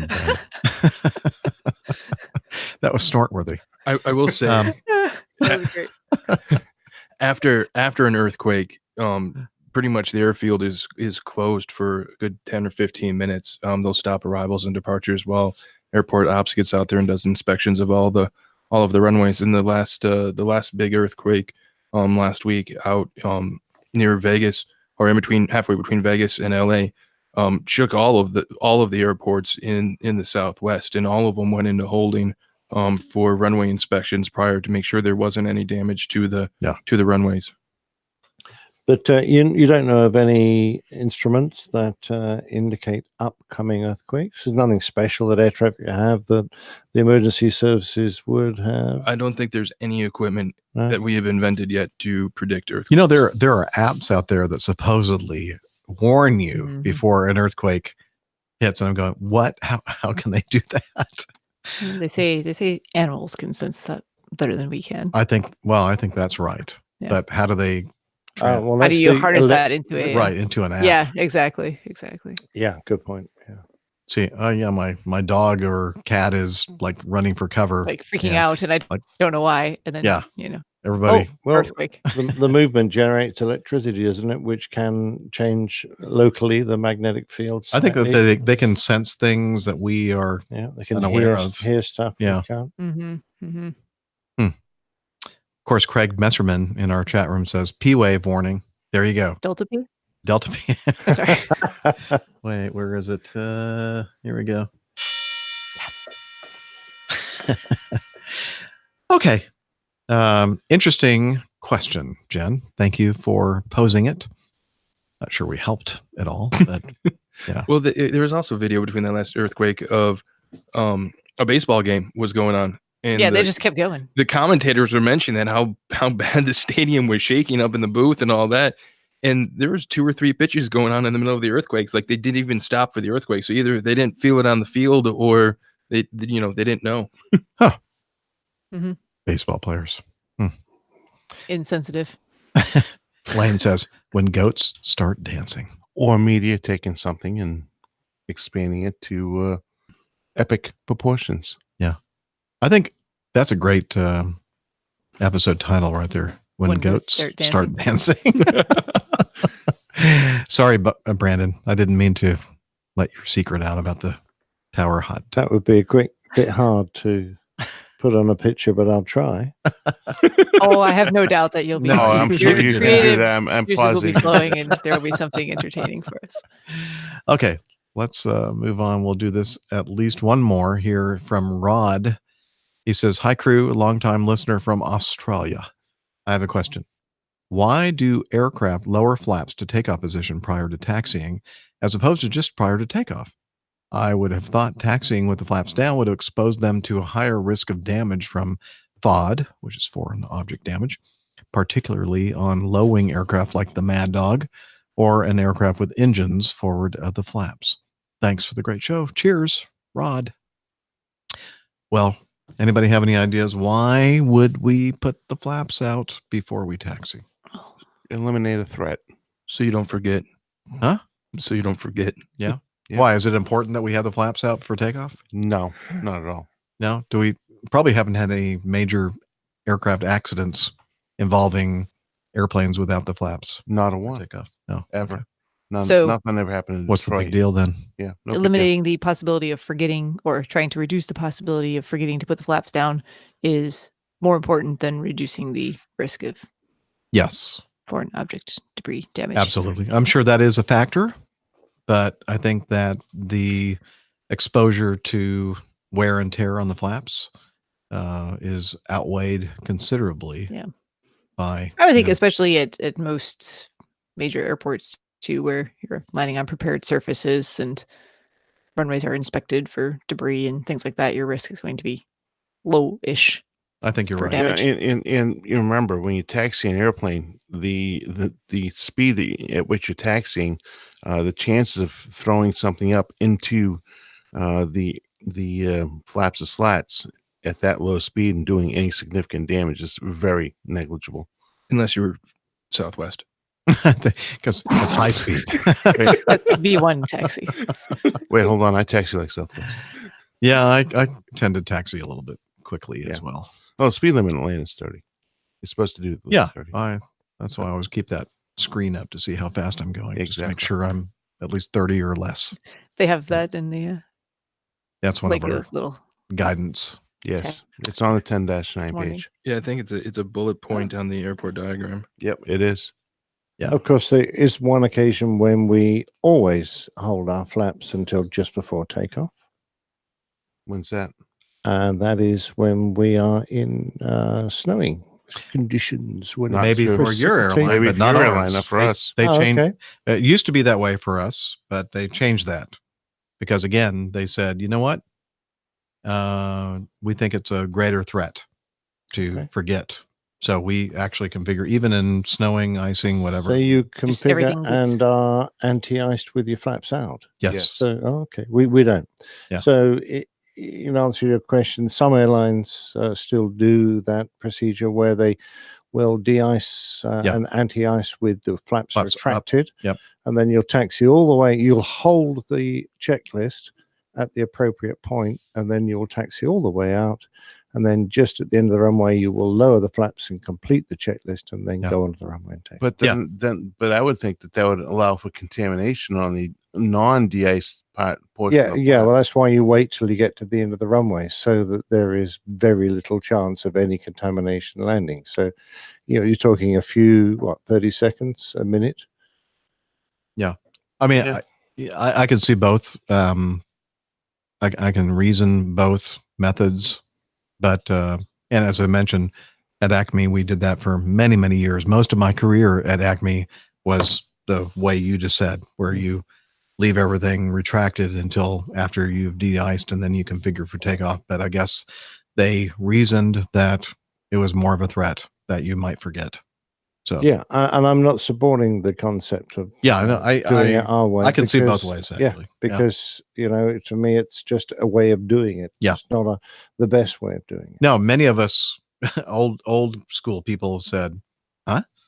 Why are we doing that? It makes more sense to leave everything retracted, de-ice, and then extend for takeoff." But I guess the folks in the training department and whatever decided that Well, this is to be fair, I think they've got a point, because you've got a lot extra going on when you're dealing with contaminated runways, and you've got a lot of snow and precipitation, icing, etc.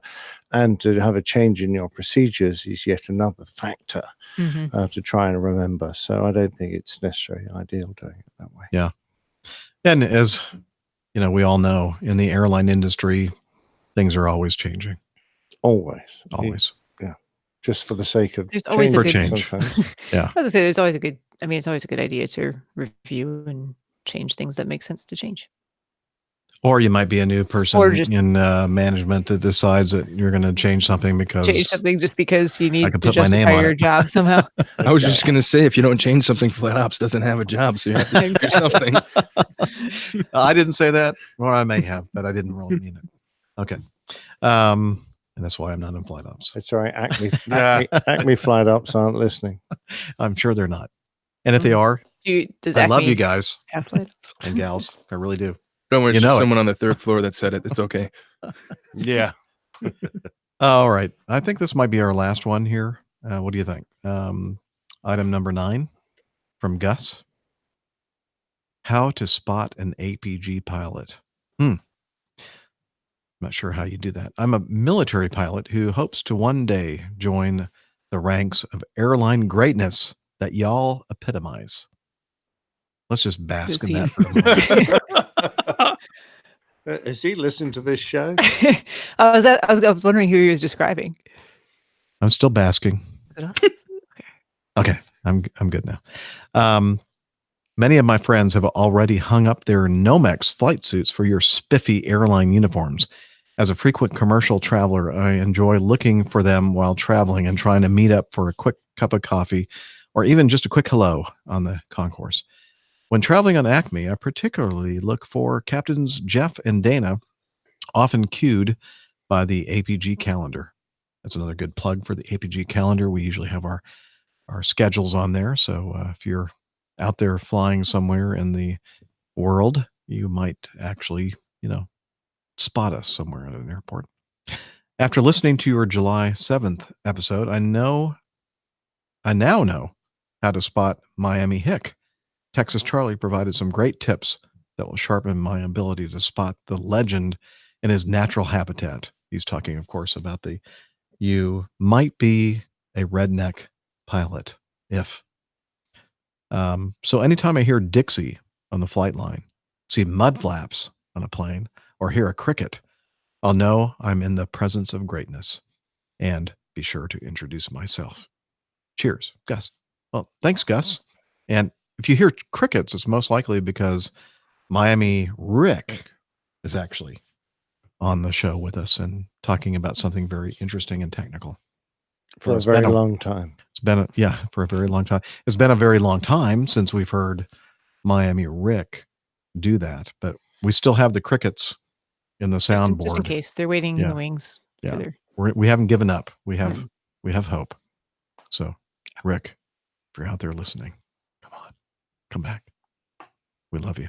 We miss you. But Miami Hick is very funny. And, oh, look at that. Captain Nick found the crickets on the soundboard. Thank you.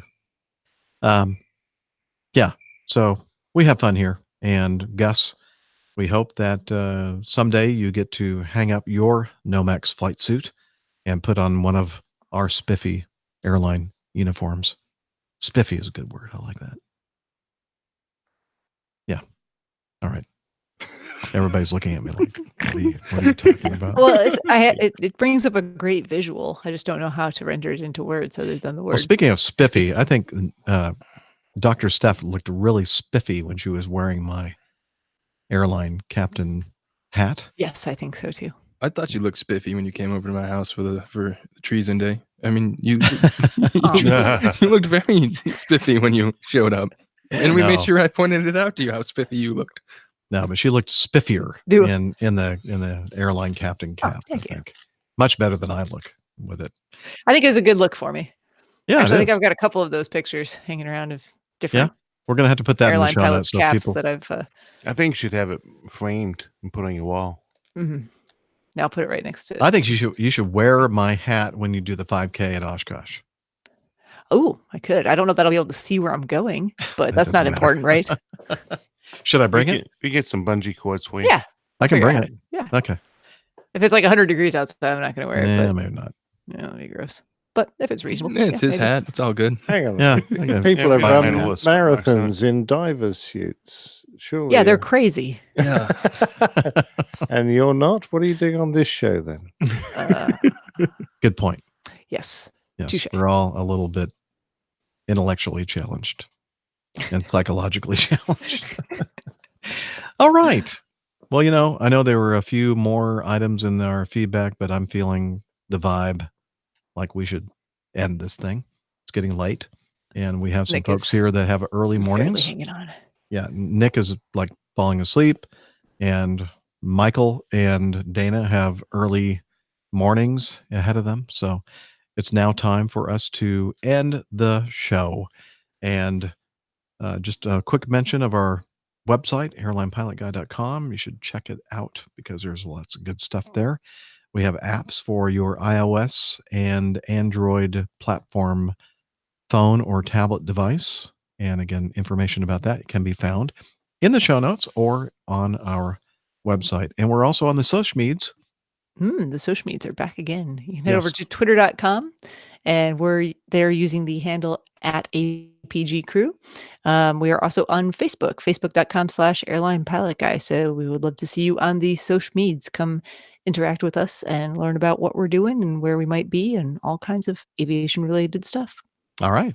And hang on. Has anybody seen Hello? Hello. Are you in the bathroom? Why am I not hearing anything? Because he's not in the bathroom. Oh, hang on. Shoot. Oh yeah, Delta P. Hey, come out here and do your thing. Fire in the hole. APG listeners, please join us on our Slack team. Slack is a communication, coordination, and sharing platform that works on your mobile, laptop, or browser. On Slack, we share news and ideas. We suggest episode and plain tales topics. We plan events and meetups. To get into the Slack team, please email me at slack@airlinepilotguy.com. That's SLACK Sierra Lima Alpha Charlie Kilo @airlinepilotguy.com. Or send me a tweet with your preferred email address to @Hillel, and I'll send you an invitation. That's Hillel, spelled Hotel India 11 Echo 1, and see you in Slack. Thanks, LL.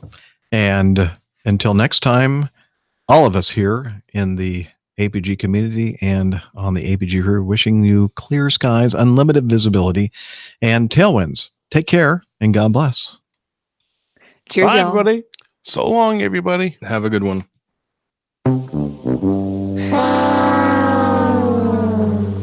That good, huh? I just got like the worst cramp in my foot right before we signed off right there. And I was that's almost only like, cramp you're getting. What? Huh? Nothing. All right, that was a good test. Let's start the real show now. oh, Okay. I didn't record anything. Oh, wait. Shoot. I probably should have recorded that. Good rehearsal. Same time again tomorrow. Got it? Yeah. Good. Okay. No, we'll just start right now. We'll just be up. I'm past- available tomorrow.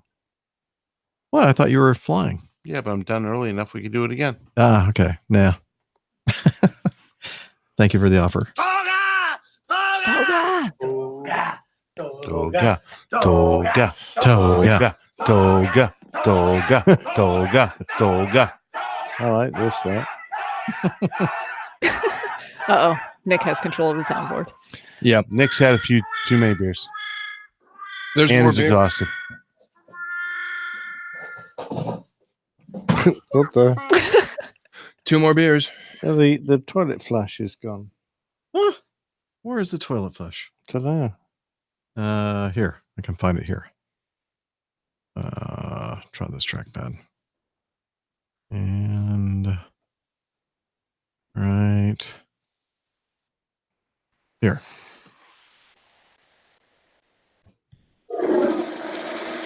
That's only my right ear. I know. I haven't fixed that yet. Haven't had a chance. Just my left testing, is still just all testing. waxed up. Yeah. Can Just you making fly this sure. plane and land it? Sure. Surely you thing. can't be serious. Last one. I am serious. And don't call me Shirley. Ugh. Airline. Automatic. Cheers.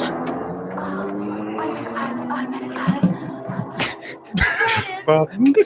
What the hell? What the hell's going on? Nick, Wow. please tell me you've seen it. I'm sure he's No. Yeah, they're all on top of each other. I know, but this guy doing the flying has no airline experience at all. He's a menace to himself. Oh, you almost pulled the Dana there, Nick. There's a good thing that was. You almost pulled the Dana. Menace to podcast. Well, actually, it's a Dana and a Jeff now. Well, I pulled a Dana on Jeff's keyboard, so Yes, that's true. That's right. That's what it was. yep. hmm Yeah, that's going to go well, Tanya. Cheers. Nick. Yeah. Beer. Yeah. Cheers. Cheers. Nick should always be in charge of the soundboard. I don't think so. Yeah, there's not enough buttons to press. He is an Airbus The pilot. Airbus pilot. I'm used to an Airbus. Wow. No, wow. Let's see. Family show, ladies and gentlemen. Family show. And what a beautiful cock it is. Oops.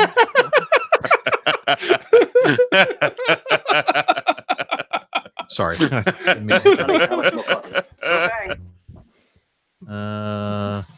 Jeff didn't pay his electrical bill. The Lockheed TriStar. The Lockheed TriStar. Sounded very 70s. It did. Very. One of my favorite airplanes was The Lockheed TriStar. What's this one? The Lockheed TriStar.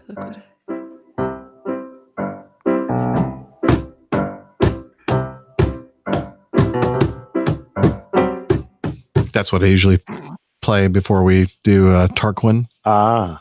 Mhm. Tarquin, right. Here I come to save the day. That means that Mighty Mouse is on the way. Right. Oi.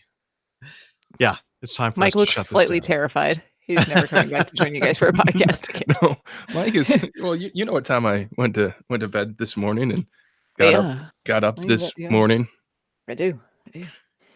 I had already run. Yeah. You're crazy. You know, I don't know about you guys, but I've got my liver transplant scheduled for July 29th. That was wise. That was very Yeah. anticipatory. I like it. Yes, it is. Feedback. Who are you going to get it from? Oh, Julie? Some doctor. Dr. Nick. You're getting a Kevorkian. doctor's liver? Yeah, doctor. I'm gonna get some chopped liver inserted.